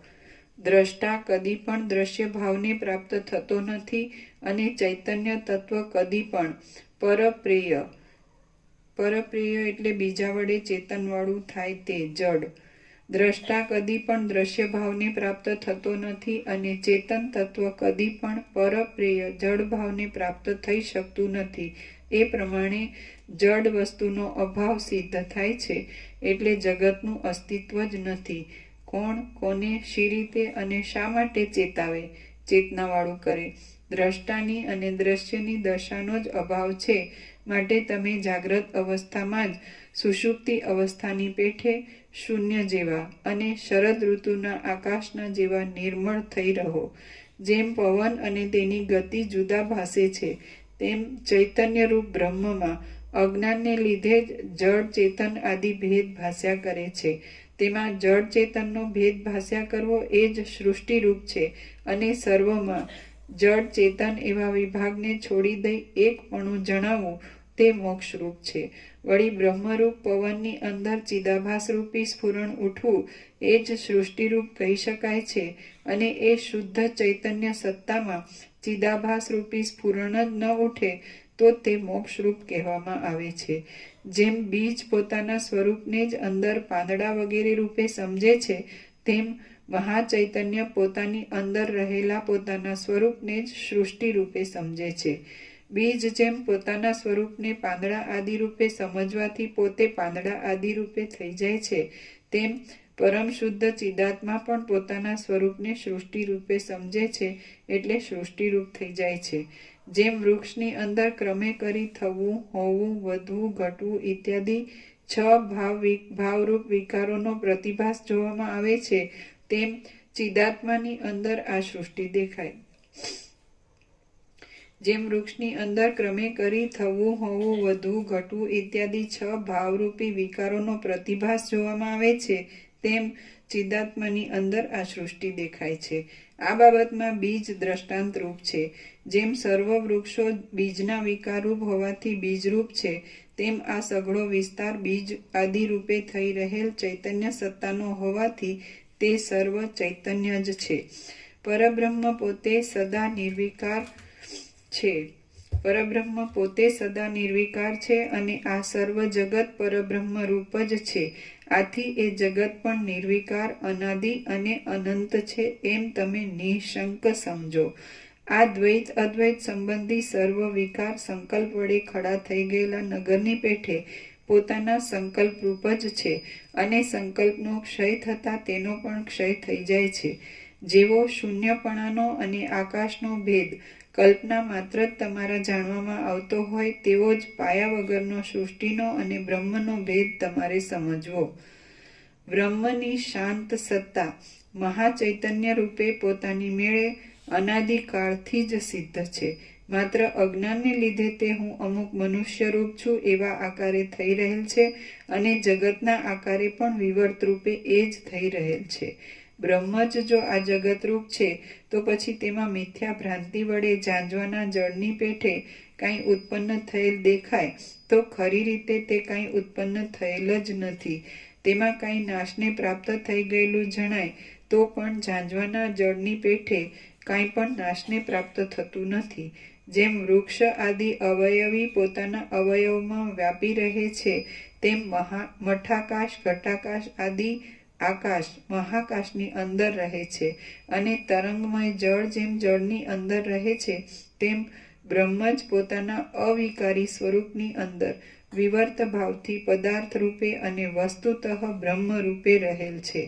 એક અર્ધી પળ જેટલા સમયમાં એક હૃદયરૂપ પ્રદેશમાંથી બીજા પ્રદેશમાં જતા વચમાં ચિદાત્માનું જે કંઈ શૂન્યતા જેવું સદરૂપ અનુભવમાં આવે છે તે જ વાસ્તવિક છે, માટે તમે તેની ઉપાસના કરો. વિવેકી સત્પુરુષો કહે છે કે ચૈતન્યમય આત્માનું એક રૂપ જગત આદિ વિવર્તવાળું છે અને બીજું રૂપ વિવર્તથી રહિત શુદ્ધ કુટસ્થ પૂર્ણ આનંદરૂપ છે. તે બંનેમાં જે વડે તમને પરમ પુરુષાર્થરૂપ મોક્ષ મળવાનો સંભવ લાગતો હોય તેમાં જ તમે એક નિષ્ઠાવાળા થઈને રહો, પણ વિવેક રહિત થાઓ નહીં. શ્રી યોગ વાસિષ્ઠ મહારામાયણમાં નિર્વાણ પ્રકરણના ઉત્તરાર્ધનો પરમાર્થ યોગોપદેશ નામનો સર્ગ 34મો સમાપ્ત. સર્ગ 35મો બ્રહ્મ સ્વરૂપનું વર્ણન. આ 35મા સર્ગમાં આત્મવસ્તુ જગત આદિ પ્રપંચ સહિત અને જગત આદિ પ્રપંચથી રહિત હોય એવા ભાસે છે. રહિત એમ ભાસે છે, પણ તે અખંડ રીતે એક જ છે એવું બતાવવાને બ્રહ્મનું રૂપ સત્ય અને અસત્ય એ બંને ભાવના આભાસવાળું છે એ કહેવાશે. વસિષ્ઠ બોલ્યા, ક્ષણ માત્રમાં ઇન્દ્રિય દ્વારા એક દેશમાંથી બીજા દેશમાં વ્યાપ્ત થયેલા ચિદાત્માનું વચમાં જે કંઈ નિર્વિષય રૂપ છે તે જ આત્માનું શુદ્ધ નિર્મળ સ્વરૂપ છે. તમે ચાલતા, સાંભળતા, સ્પર્શ કરતા, સૂંઘતા, આંખો મીચતા અને ઉઘાડતા તથા હાસ્ય કરતા સદાકાળ આત્માના નિર્વિષય ચૈતન્ય સ્વરૂપમાં જ એકનિષ્ઠ રાખો, એટલે તમને મોક્ષની નિર્વિકાર સ્થિતિ પ્રાપ્ત થશે. તમે જીવનમુક્ત પુરુષના વ્યવહાર પ્રમાણે અને પોતાના કુલાચાર પ્રમાણે વ્યવહાર કરતા રહેજો, પણ અંદર વાસનાઓથી ધનેષણા, પુત્રેષણા, પરલોકેષણા ઇત્યાદિ એષણાઓથી, ઈચ્છાઓથી રહિત સત્ય, નિરાભાસ અને ચૈતન્યરૂપ પરમ તત્વમાં નિષ્ઠા રાખવા રૂપી પરમ પુરુષાર્થમાંથી તમે કદી પણ ડગશોમાં. તમે એ વિષયમાં મેરુ પર્વતની પેઠે અચલ થઈને રહેજો. અવિદ્યાનું ખરું રૂપ જ એ છે કે તત્વદ્રષ્ટિએ જોવા જતાં તે દેખાતું નથી. જો તત્વદ્રષ્ટિએ જોવા જતાં તેનું સ્વરૂપ નજરે આવતું હોય તો તેને વિદ્યારૂપ જ કહી શકાય. જ્યાં અવિદ્યાનો જ અસંભવ છે ત્યાં પછી અવિદ્યા વડે થયેલો જડ ચેતનનો અથવા દ્રષ્ટા દ્રશ્યનો વિભાગ તો કઈ જગ્યાએ અને કેમ સંભવે? જો એમ જ છે તો પછી પોતાની અંદર જ તમે સંકલ્પને શા માટે સ્ફુરાવો છો? તમે સંકલ્પને સ્ફુરવા જ નહીં દો એટલે બળાત્કારથી પોતાની મેળે જ શાંતિનો ઉદય થશે. બ્રહ્મ અને જગત એ બંને પરમાર્થ દ્રષ્ટિએ જોતા એક જ છે અને એક છતાં અનેકની પેઠે થઈ રહેલ છે. બ્રહ્મ પોતે પૂર્ણ છે તો પણ અપૂર્ણ જેવું ભાસે છે અને તે શુદ્ધ છતાં અશુદ્ધના જેવું જગત આદિના આકારે પ્રસરી રહ્યું છે. એ બ્રહ્મ તત્વ શૂન્ય નથી, છતાં પ્રલયાદિમાં શૂન્ય જેવું થઈ રહે છે. તે શૂન્યના જેવું નિર્વિકલ્પ છે, છતાં સૃષ્ટિકાળમાં કેમ જાણે શૂન્યતાથી રહિત હોય તેવું ભાસે છે. વસ્તુતઃ તે દેશ કાળ વડે અમાપ છે, છતાં કેમ જાણે દેશ કાળ વડે તે માપવાળું હોય તેવું થઈ રહ્યું છે. એ પોતે એક રૂપ છે, છતાં કેમ જાણે અનેક રૂપે હોય તેવું ભાસે છે. તે અવિકારી છે, છતાં કેમ જાણે વિકારી હોય તેવું ભાસે છે. તે સર્વત્ર સમાન રૂપે રહેલું છે અને શાંત છે, છતાં કેમ જાણે વિક્ષેપવાળું હોય એવું જણાય છે. તે સદરૂપ છે, છતાં દ્રષ્ટિપથમાં ન આવવાથી કેમ જાણે અસત્ય હોય તેવું છે. પોતાના એક જ રૂપમાં રહ્યા છતાં તે કેમ જાણે બીજા રૂપે જ ખડું થઈ ગયું હોય તેવું ભાસે છે. તે વિભાગવાળું નથી, છતાં કેમ જાણે વિભાગવાળું હોય તેવું થઈ રહ્યું છે. તે જડ અંશથી રહિત છે, છતાં કેમ જાણે જડ અંશવાળું હોય તેવું દેખાય છે. તે સ્વયં પ્રકાશ છે, છતાં કેમ જાણે પર પ્રકાશ્ય બીજા વડે પ્રકાશને પ્રાપ્ત થતું હોય તેવું ભાસે છે. તે નિરવયવ છે, છતાં કેમ જાણે તે અવયવવાળું હોય તેવું શોભી રહ્યું છે. અહંકાર વિનાનું, છતાં તે કેમ જાણે અહંકારવાળું હોય તેવું જણાય છે. અને નાશથી રહિત, છતાં તે કેમ જાણે નાશવાળું હોય એવું જણાય છે. એ પરમ તત્વ કલંક વિનાનું છે, છતાં કેમ જાણે જન્મ મરણાદિક રૂપ કલંક વાળું હોય તેમ ભાસે છે. તે દ્રશ્યથી રહિત છે, છતાં કેમ જાણે દ્રશ્યપણાને ધારણ કરી રહ્યું હોય તેમ થઈ રહ્યું છે. તે પોતે સ્વયં પ્રકાશ છે, છતાં કેમ જાણે અંધકાર વડે ઘેરાયેલું હોય તેમ થઈ રહેલું છે. તે પુરાતન, છતાં કેમ જાણે નવો નવો આકાર ધારણ કરી રહેતું હોય તેવું ભાસે છે. એ તત્વ પરમાણુના કરતાં પણ બહુ સૂક્ષ્મ છે, છતાં તે પોતાના ગર્ભની અંદર અસંખ્ય સૃષ્ટિઓની પરંપરાને ધારણ કરી રહ્યું છે. એ તત્વ સર્વરૂપ છે. એ તત્વ સર્વરૂપ, છતાં યજ્ઞ, દાન, તપ, ચિત્તની પવિત્રતા, વૈરાગ્ય અને શ્રવણ મનન વગેરે દુઃખથી સાધી શકાય તેવા પ્રબળ પુરુષાર્થથી જ્ઞાન દશાને પ્રાપ્ત થયેલા વિવેકી પુરુષને દ્રશ્યથી રહિત જોવામાં આવે છે. તે પરમ તત્વ બંધન માત્રથી મુક્ત છે, છતાં કેમ જાણે બંધનોવાળું હોય તેવું દેખાય છે. તે અનેક પ્રકારે થઈ રહ્યું છે, છતાં પણ દ્વૈત ભાવથી રહિત છે. એ શુદ્ધ તત્વ માયાના સંપર્કથી રહિત છે, તો પણ માયારૂપી અનેક કિરણ સમૂહનો પ્રસાર કરવામાં નિર્મળ સૂર્યનારાયણના જેવું છે. તે બ્રહ્મ જ્ઞાન સ્વરૂપ છે. મહાસાગર જેમ નદી નાળા આદિના જળનું સ્વામીપણું ભોગવે છે, તેમ એ તત્વ પણ કેમ જાણે સર્વ જ્ઞાન માત્રનું સ્વામિત્વ ભોગવતું હોય તેમ સર્વજ્ઞ છે. જગતરૂપી રત્નોને રહેવા માટે તે બ્રહ્માંડના આકારના એક મોટા ખજાના રૂપ છે. એ તત્વ અત્યંત ભારે છે, છતાં વિવેકરૂપી ત્રાજવામાં તોડતા ભારેપણું મિથ્યા જણાયાથી તે રૂના પૂમડાથી પણ બહુ હલકું જણાય છે. માયારૂપી કિરણો પ્રસારવામાં એ તત્વ ચંદ્રમારૂપ છે, એટલે તે માયાનું મૂળ અધિષ્ઠાન રૂપ છે, છતાં દેખવામાં આવતું નથી. એ તત્વ દેશ કાળ વડે અનંત અને અપાર છે, તો પણ તે કોઈ દેશકાળમાં રહેલું પણ નથી. એ શુદ્ધ ચૈતન્ય તત્વ આકાશ જેવા શૂન્ય પ્રદેશમાં પણ વનની રચનાઓને અને પર્વતોને બનાવે છે. એ તત્વ અતિ સૂક્ષ્મ પદાર્થોથી પણ અતિ સૂક્ષ્મ છે અને અતિ સ્થૂલ પદાર્થોથી પણ અતિ સ્થૂલ છે. અતિ ભારે પદાર્થો કરતાં પણ તે અતિ ભારે છે અને અતિ શ્રેષ્ઠ પદાર્થોથી પણ તે અતિ શ્રેષ્ઠ છે. અંદર શૂન્યતાને લીધે તે કર્તા કર્મ અને કરણથી રહિત છે. અસાધારણ કારણને કરણ કહે છે. અંદર શૂન્યતાને લીધે તે કર્તા કર્મ અને કરણથી રહિત છે અને કારક તથા કારણ એ બંનેથી પણ રહિત છે. છતાં તે કેમ જાણે કર્તા કર્મ આદિ વડે ઘણા કાળથી અસાધારણ કારણને કરણ કહે છે. એટલે કરવાનું સાધન કરતા કર્મ કરણ, કરણ એટલે સાધન. અસાધારણ કારણ ન થાય. કરણ એટલે કર્મ સાધન થાય. અંતઃકરણ એટલે અંદરનું સાધન. આ જ્ઞાનેન્દ્રિય કર્મેન્દ્રિય છે બહારનું સાધન, અને જ્ઞાનેન્દ્રિય અને મન બુદ્ધિ ચિત્તાંકન અને પ્રાણ એ અંદરનું સાધન. સાધન કરણ એટલે સાધન. કર્તા કર્મ કરણ છે કે નહીં? દ્રષ્ટા દર્શન દ્રશ્ય નથી, કર્તા કર્મ કરણ નથી. તો કરણ એટલે આમાં જ અર્થ નીચે ટાંચમાં આપે છે. પણ પછી બીજું છે ને, જે કારણ કારક તથા કારણ એ બંને એમાં કદાચ હોઈ શકે. શું છે? એમાં એક મિનિટ. કરણ જો કર્તા કર્મ કરણ સાથે જો હોય એ ત્રિપુટી જેમ દ્રષ્ટા દર્શન દ્રશ્ય નથી, કર્તા કર્મ કરણ નથી, પ્રમાતા પ્રમાણ પ્રમેય નથી, એટલે છે ને બોધક બોધ બોધવ્ય નથી, હું તું તે પણ નથી, આપણું કે અન્યનું દેહ પણ નથી, દ્વૈત કે અદ્વૈત નથી, નામ રૂપ નથી, કર્તવ્ય અકર્તવ્ય નથી, વસ્તુ અવસ્તુ નથી, શૂન્ય અશૂન્ય નથી. તો કર્તા કર્મ કરણ, કરણ એટલે સાધન. કર્તા કર્મ કરણ સમજે? કર્તા એટલે કરનાર અને એનું કરવું અને કરવાનું સાધન, સમજે ને, જેનાથી એ કર્મ કરે છે તે, સમજાય છે એ રીતે. એટલે કરણનો અર્થ સાધન થાય.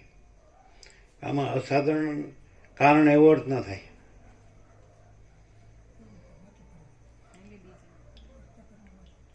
અંતઃકરણ અંદરનું સાધન.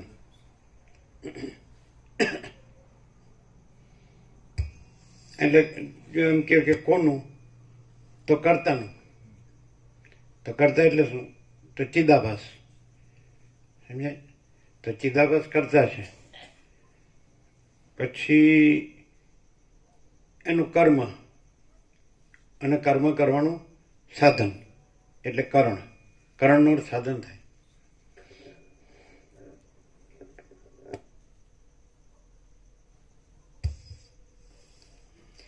અંદર શૂન્યતાને લીધે એટલે મોક્ષ સંન્યાસમાં કીધી, જો યાદ હોય તો. અધિષ્ઠાનમ તથા કર્તા કરણમ ચ પૃથગ્વિદમ વિવિધાશ્ચ પૃથક ચેષ્ટા દૈવમ ચૈવાત્ર પંચમ. છે ને?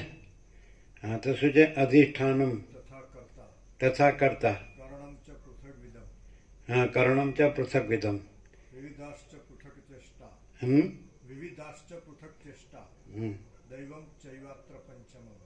હા, એટલે પૃથક ચેષ્ટા અને દૈવ. પહેલા અધિષ્ઠાન કીધું, પછી કર્તા કીધું, પછી કર્મ કીધું, કરણ કીધું, પછી ચેષ્ટા કીધી અને પછી દૈવ કીધું, પ્રારબ્ધ કીધું. તો આ બધું કર્મની સિદ્ધિ કે અસિદ્ધિમાં પાંચને કારણ બતાવ્યા છે. અને આ બધું મળીને કર્મ કીધું છે, એવું છે ને? આ શ્લોકમાં છેલ્લે ક્રિયાપદ શું આવ્યું? વિવિધ ચેષ્ટા વિવિધાશ્ચ પૃથક ચેષ્ટા દૈવમ ચૈવાત્ર પંચમ. હા, આ પાંચ છે એનાથી કર્મ સિદ્ધ થાય છે એમ કીધું છે ને? તો એમાં કરણ છે, સાધન છે. કોઈ સૂક્ષ્મ એવું નહીં, ઉપકરણ કીધા છે. સાધન કીધા. કર્મ કરવામાં ઉપકરણ સહાયક. નહીં, એવું નહીં, ઉપકરણ નહીં. આ પાંચથી જ કર્મ સિદ્ધ થાય છે એમ કીધું છે, ઉપકરણ નહીં. ઉપકરણનો અર્થ બીજો થાય, સમજે? પણ આ પાંચથી જ કર્મ સિદ્ધ થાય છે. અધિષ્ઠાન કીધું, કર્તા કીધું, કરણ કીધું, ચેષ્ટા કીધી અને પ્રારબ્ધ કીધું. દૈવ એટલે પ્રારબ્ધ. તો એમાં કરણનો અર્થ સાધન થાય. એટલે આ પાંચે જોઈએ તો જ કર્મ સિદ્ધ થાય છે એમ કીધું છે, સમજાય જ ને?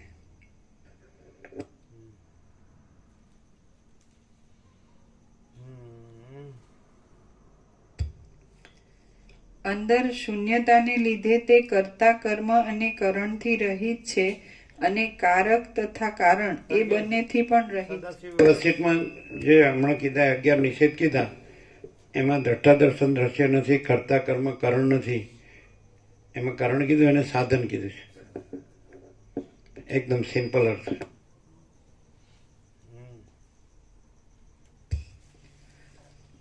અંદર શૂન્યતાને લીધે તે કર્તા કર્મ અને કરણથી રહિત છે અને કારક તથા કારણ એ બંનેથી પણ રહિત છે. છતાં તે કેમ જાણે કર્તા કર્મ આદિ વડે ઘણા કાળથી યુક્ત હોય તેવું છે. તે જગતરૂપી રત્નને રહેવાના સંપુટ રૂપે છે, છતાં તે નિત્ય અરણ્યના જેવું શૂન્ય જ છે. તે અનંત પર્વતોના જેવું કઠણ છે, છતાં આકાશ કરતાં પણ સુકોમળ છે. એ તત્વ અનાદિકાળથી નિત્ય જ છે, તો પણ પ્રત્યેક વસ્તુમાં અને પ્રત્યેક સમયમાં કેમ જાણે કોમળતાથી નવે નવે રૂપે થઈ રહ્યું હોય તેવું દિશે છે. તે પ્રકાશમય છે, છતાં અજ્ઞાનના આવરણને લીધે અંધકાર જેવું જણાય છે. તે જગતને ઢાંકી દે છે, તેથી અંધકાર જેવું છે, છતાં જો આમાં બ્રહ્માંડ નિરૂપણ સાપેક્ષતાથી કીધું, આભાસ સાપેક્ષ કીધું. અને અહીં પ્રકાશ છે તો અમે પોતે જ પરમ ચિદાકાશ પરમ જ્યોતિ અખંડ જ્યોતિ છીએ. તો અમે પોતે જ યહી સબ કુછ હૈ, इसके सिवा कुछ नहीं है. અને આમાં શું કીધું કે આ બધા આભાસ રહિત બ્રહ્મ છે એમ. બ્રહ્મ આ બધો આભાસ ભાસે છે, કાંઈ નથી એવો આભાસ ભાસે છે, પણ બ્રહ્મ આ બધા કાંઈ નથી એવા આભાસ રહિત છે એમ કરીને કે આમ કહેવાની કાંઈ જરૂર ખરી? એટલે સગુણ બ્રહ્મ છે, સ્વયં બ્રહ્મ છે, કેવળ બ્રહ્મ છે. તો પછી આભાસ કાંઈ નથી એવો આભાસ ભાસે છે એ બ્રહ્મ જ, અને પછી એ બ્રહ્મમાં એ કાંઈ નથી એવો આભાસ કાંઈ નથી એમ કહેવાની જરૂર છે? સગુણ બ્રહ્મ છે, સ્વયં બ્રહ્મ છે, કેવળ બ્રહ્મ છે ને? એટલે મીન્સ આપણે એમ કે આકાશ છે, તો આકાશ છે એમાં કાંઈ નથી એવી સૃષ્ટિ ભાસે છે, પણ આકાશ કાંઈ નથી એવી સૃષ્ટિ રહિત છે એવી રીતે નિરૂપણ કર્યું છે. પણ અનંત સ્વચ્છ મહાચિદાકાશ અનંત શાંતિ છે, તો એકદમ એબ્સોલ્યુટ એમ અનંત સ્વચ્છ મહાચિદાકાશ અનંત શાંતિ છે એ રીતે. કેવળ પરબ્રહ્મ અખંડ સચ્ચિદાનંદ જ છે, કેવળ અખંડ જ્યોતિ સ્વરૂપ પરમાત્મા જ છે એમ કે એટલે સવાલ જ નહીં. ખ્યાલ આવે ને? આ જે નથી એવો આભાસ, અને એ પાછું એ બ્રહ્મ, એ ચિદાકાશ પરમાત્મા, એ નથી એવો આ સંસાર ભાસે છે, કાંઈ નથી એવો સંસાર ભાસે છે, પણ એ પરમાત્મા કે એ પરબ્રહ્મ કે જે હોય પરમ ચિદાકાશ એ નથી એવા સંસાર ભાસ રહિત છે એવી રીતે નિરૂપણ. અધ્યારોપ અપવાદ, પણ પ્રકાશમાં અધ્યારોપ અપવાદ નથી. ખ્યાલ આવે? કેવળ પ્રકાશ, કેવળ આનંદ, કેવળ શાંતિ જ છે. સમજે એમ? केवल प्रकाश, केवल आनंद, केवल शांति. महाचिदाकाश खुद रहा है, दूसरा नहीं है. महाचिदाकाश ऊपर कोई प्रभाव नहीं है. महाचिदाकाश अनंत पूर्ण सार्वभौम सत्ता, महाचिदाकाश महाचक्रवर्ती महासाम्राज्य. અને આમાં સીધું જ એકદમ આટલું બધું આભાસ વર્ણન કરીને એક એક આભાસને બાદ કરતા જાય તો સીધું જ महाचिदाकाश सब कुछ है, मैं कुछ नहीं है. સીધું ડાયરેક્ટ. પેલું બ્રહ્મ આ કાંઈ નથી એવું આ ભાસે છે, પણ ભાઈ બ્રહ્મ કાંઈ નથી એવા આ ભાસથી રહી છે. પછી આ બીજો ભાસ, પછી આ ત્રીજો ભાસ, એમ બધા અનેક ભાસ ભાસે છે ને નથી, ભાસે છે ને નથી. અને આ સીધું જ ખ્યાલ આવે છે, એક જ સત્રાક્ષરમાં બધા આવી જાય. આમ એને પોતાને કેવું હોય કે એ સત્રાક્ષરમાં તો મહાચિદાકાશ સ્વયં પ્રકાશ સંપૂર્ણ પ્રકાશ. સમજાય છે ને? અને એને કાંઈ નથી એક જ સત્રાક્ષરમાં કેવું હોય તો મહાચિદાકાશ સબ કુછ है, मैं कुछ नहीं है. અને એની ફલશ્રુતિ કેવી હોય એક જ સત્રાક્ષરમાં તો મહાચિદાકાશ પરમ કૈવલ્ય, પરમ શાંતિ, પરમ શાંતિ, પૂર્ણ વિરામ. 3 સત્રાક્ષર એટલે એક એમ કે આ શું છે, આ બધું શું છે તો મહાચિદાકાશ સ્વયં પ્રકાશ સંપૂર્ણ પ્રકાશ. તો આ બધું જે છે તો એનું જનરલાઇઝેશન આ બધું છે એ નથી એ જ કેવું હોય તો મહાચિદાકાશ સબ કુછ है, मैं कुछ नहीं है. પછી તો એમાં શું છે તો મહાચિદાકાશ પરમ કૈવલ્ય, પરમ શાંતિ. 3 સત્રાક્ષરમાં બધું આવી જાય પૂર્ણ, કંઈ પ્રશ્ન જ ન રહે. પણ એ પણ મહાચિદાકાશમાં કહેવા પણ નથી. પણ આવો જે કાંઈ નથી એવો ભાષ્ય હોય, સંસાર ભાષ્ય હોય તો આ 3 સત્રાક્ષર કાફી पर्याप्त है. कि महाचिदाकाश ऊपर कुछ नहीं, महाचिदाकाश हाँ उसमें दूसरा कुछ नहीं, होता कुछ नहीं. महाचिदाकाश ऊपर कुछ नहीं, उसमें दूसरा कुछ नहीं, उसमें होता कुछ नहीं, उसके सिवा कुछ नहीं, उसमें होता कुछ नहीं. और महाचिदाकाश ही महाचिदाकाश जो है सो है. तो एक જ સત્રાક્ષરમાં આવી જાય महाचिदाकाश ही महाचिदाकाश जो है सो है. એટલે પછી આ વાત પણ નથી. મહાચિદાકાશ સમજે જ ને એમ કે કેવળ સ્વસ્વરૂપ, કેવળ મહાચિદાકાશ છે, સ્વયં સિદ્ધ, સ્વયં પ્રકાશ, સ્વયં પૂર્ણ સ્વસ્વરૂપ. તો એ તો પોતામાં પોતે છે. આ જે શબ્દો નથી, વિચારવાણી શબ્દાર્થ નથી. એમ જેમ કે સૂર્ય તો સૂર્ય પોતામાં સૂર્ય જ છે, આકાશ તો આકાશ પોતામાં આકાશ જ છે, મહાસાગર તો મહાસાગર પોતામાં મહાસાગર જ છે. તો એમ પરમ ચિદાકાશ, પરમ જ્યોતિ, અખંડ જ્યોતિ તો પોતામાં પરમ ચિદાકાશ, પરમ જ્યોતિ, અખંડ જ્યોતિ જ છે. પછી એમાં કાંઈ નથી એવું કહી અને પછી એ કાંઈ નથી એનાથી રહિત છે. સમજાય કે નહીં? એ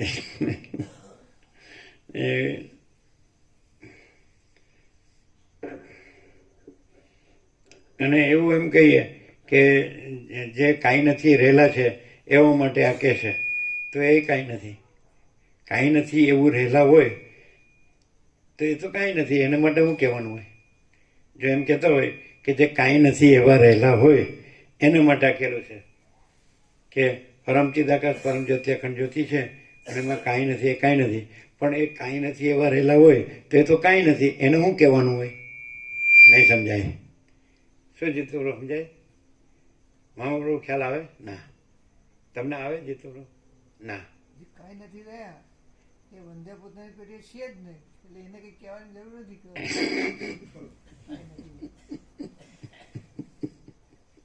એનું પાછું એની પ્રક્રિયાનો શબ્દ તો આવી ગયો, વંદ્ય.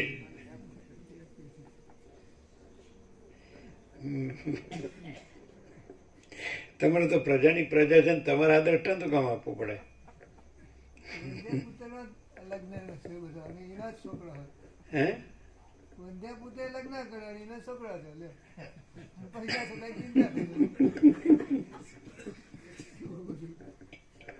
પોતે જ પેદા લીધું. પણ એ વંધ્યાપુત્ર લાગતો નથી. વસીર કહે છે કે વર્તનનો વિવેક વિવેક છે, વાણીનો વિવેક વિવેક નથી.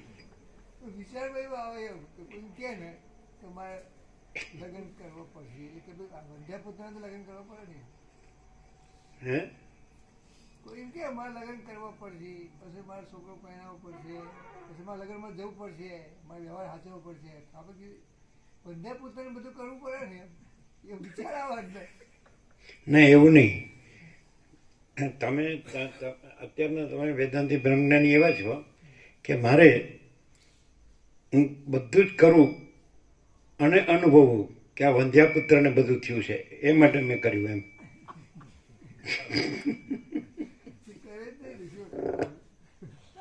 પ્રેક્ટિકલ એમ. જેને ન કર્યું હોય એને વંધ્યાપુત્રના દ્રષ્ટાંત શું ખબર પડે? કરીને પછી એને એમ થાય કે બરાબર આ વંધ્યાપુત્રને આમ થયું એમ. એને પ્રેક્ટિકલ કહેવાય. શાંતિ ને ક્ષમતા રહે તો સારું છે.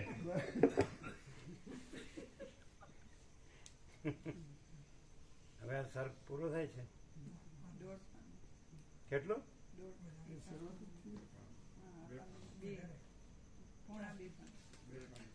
સવારે જ રાખીએ, કારણ કે આ બધું નથી નથી છે એવું કરે છે. આ નથી એ એનામાં નથી એવું કરે છે. પણ ભાઈ જે છે તે છે, પછી એમાં નથી એ એમાં નથી એમ કહેવાની ક્યાં જરૂર છે? ખ્યાલ આવે જ ને મામા પ્રભુ? હા, હા, પ્રસાદ આપી દો. કૃષ્ણ કીધું તેવું પ્રભુ કે હું બધું થઈને નથી થયો અને નથી થઈને બધું થયું એવું કીધું. અરે છે એ કહેવા પણ નથી, પછી નથી એ કહેવા પણ તો હોય જ ક્યાંથી એમ. સમજાય જ ને? પ્રસાદ આપી દો. કારણ કે એ વિચારમાં આવે છે, કહેવાનું વિચારમાં આવે, વૃત્તિમાં આવે અને સંકલ્પ કલ્પનામાં આવે. અને સંકલ્પ કલ્પના નથી એટલે છે કહેવા પણ નથી અને છે, અને નથી કહેવા પણ નથી ને નથી છે, નથી એમ. એ સંકલ્પ કલ્પના આવે. સંકલ્પ કલ્પના છે જ નહીં. એટલે શિવરસે રીભુ ગીતા સારમાં એવી રીતે છે. સદાશિવે જે રીભુને કીધું એવી રીતે છે कि है का विचार नहीं है, नहीं है का विचार कैसे है, वो कहाँ जाएगा, नहीं है वो कहाँ से आएगा, है की विस्मृति कैसे हो, नहीं है की स्मृति कैसे हो. એવું આપણે અયોધ્યાનું બાકી, અયોધ્યાને જેને બાકી હોય એટલે અયોધ્યા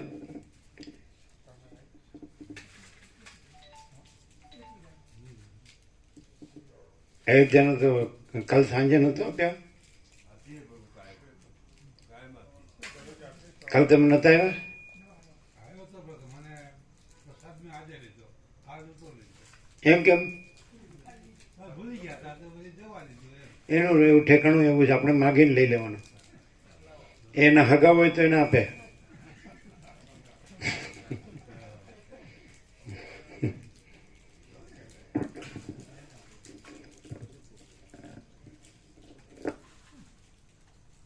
ભગવાન યાદ કરીને આપે.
ખ્યાલ આવ્યો ને?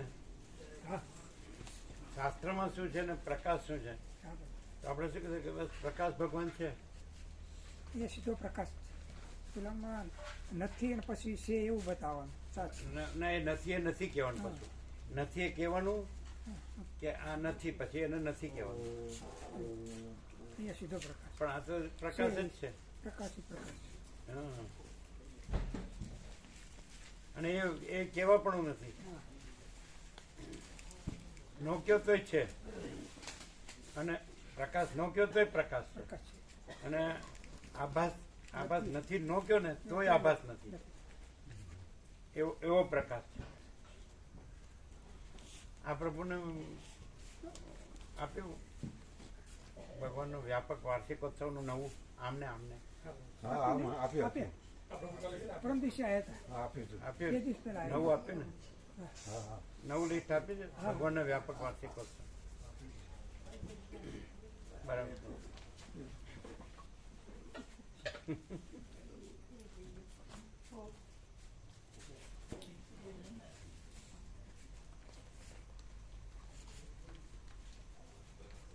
હવે દાખલા તરીકે મામા પ્રભુ કે અમે પોતે જ પરમ ચિદાકાશ પરમ જત્યાખંડ જ્યોતિ છીએ, એ 100% સત્તરાની નિસંશય. એ ન કહીએ તો પણ છે છીએ, અને અમે આ નથી એમ ન કહીએ તો પણ નથી. સમજાય છે? અને અમે આ છીએ એમ કહીએ તો પણ નથી, અને અમે પરમ ચિદાકાશ પરમ જત્યાખંડ જ્યોતિ છીએ એ નથી કહીએ તો પણ છીએ. એવો પ્રકાશ છે. નહીં ખ્યાલ આવે? શું પ્રકાશી પ્રકાશ આકારથી જ છે. નથી નથી છે એ તો છે જ. કહીએ કે છે ને ના કહીએ. નથી કયો તોય છે, છે. અને નથી ને છે કયો તોય નથી. સમજાય? અને આવું બોલે અને નથીમાં જ જ્યાં કરે તો એને શું કહેવાય? ખોટી.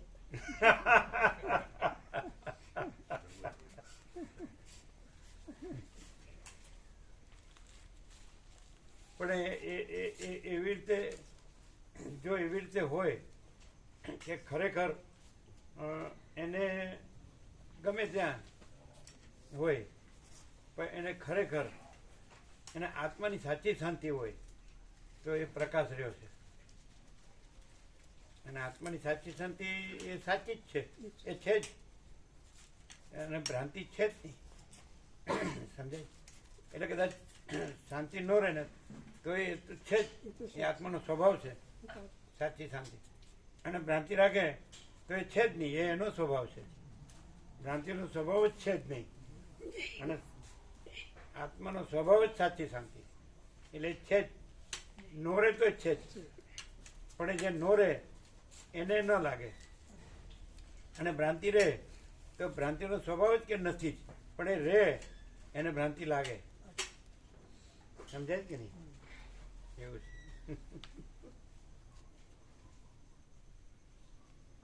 એટલે અંગ્રેજીમાં કહેવત છે એવું, as you think so you become. તમે જેવા વિચારો એવા તમે બનો. એટલે પોતાના હાથની વાત છે.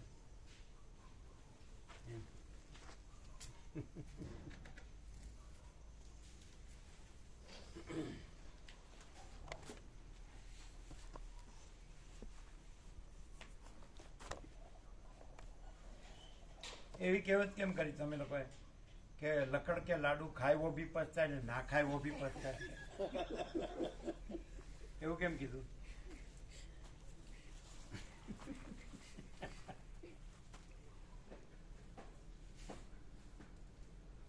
એ ખોટું કીધું, સાચું નથી કીધું. લકડ કે લાડુ ખવાય? ખવાય નહીં પણ ખાધા.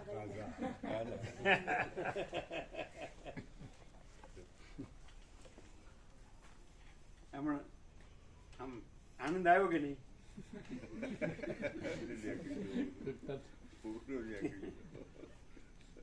હે લ્યો બોલો, કેવી રીતે બધી રીતે આનંદ, તમે આનંદ આવ્યો છે અને કેવી રીતે હોરો નીકળી ગયો? ખબર છે હે બધાને ખબર. બધાનું કામ કયો છે? બધાની અંદર તમે બેસી ગયા છો. દરેક માણસ છે એ પોતાનો અનુભવ અનુભવી શકે, બીજાનું ન કહી શકે, કારણ કે દરેકનો અનુભવ જુદો હોઈ પણ શકે, એક ન પણ હોઈ શકે. અમે એમ કહીએ કે અમારો અનુભવ એવો છે કે આ બધું છે પ્રકાશ છે, તો એ અમે એમ ન કહી શકીએ. બીજું એમ કે ના મને તો બધા અંધારું જ લાગે, તો પછી આપણે ના ન પડાય.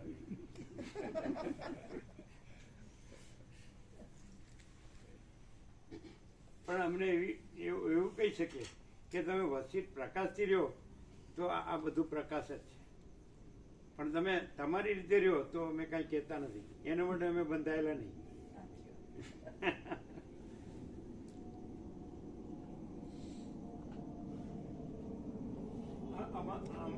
અમારા અનુભવની ગેરંટી અમારા પૂરતી જ કહેવાય. તમને એમ થાય કે મને મારી રીતે અનુભવ થાય જ ખરું, તો એ તમે જાઓ, એ અમે ન કહી શકીએ. શબ્દો છે એ અનુભવ નથી ને પ્રકાશ નથી. પ્રકાશ છે એ અનુભવ છે ને એ પ્રકાશ છે. સમજે છે?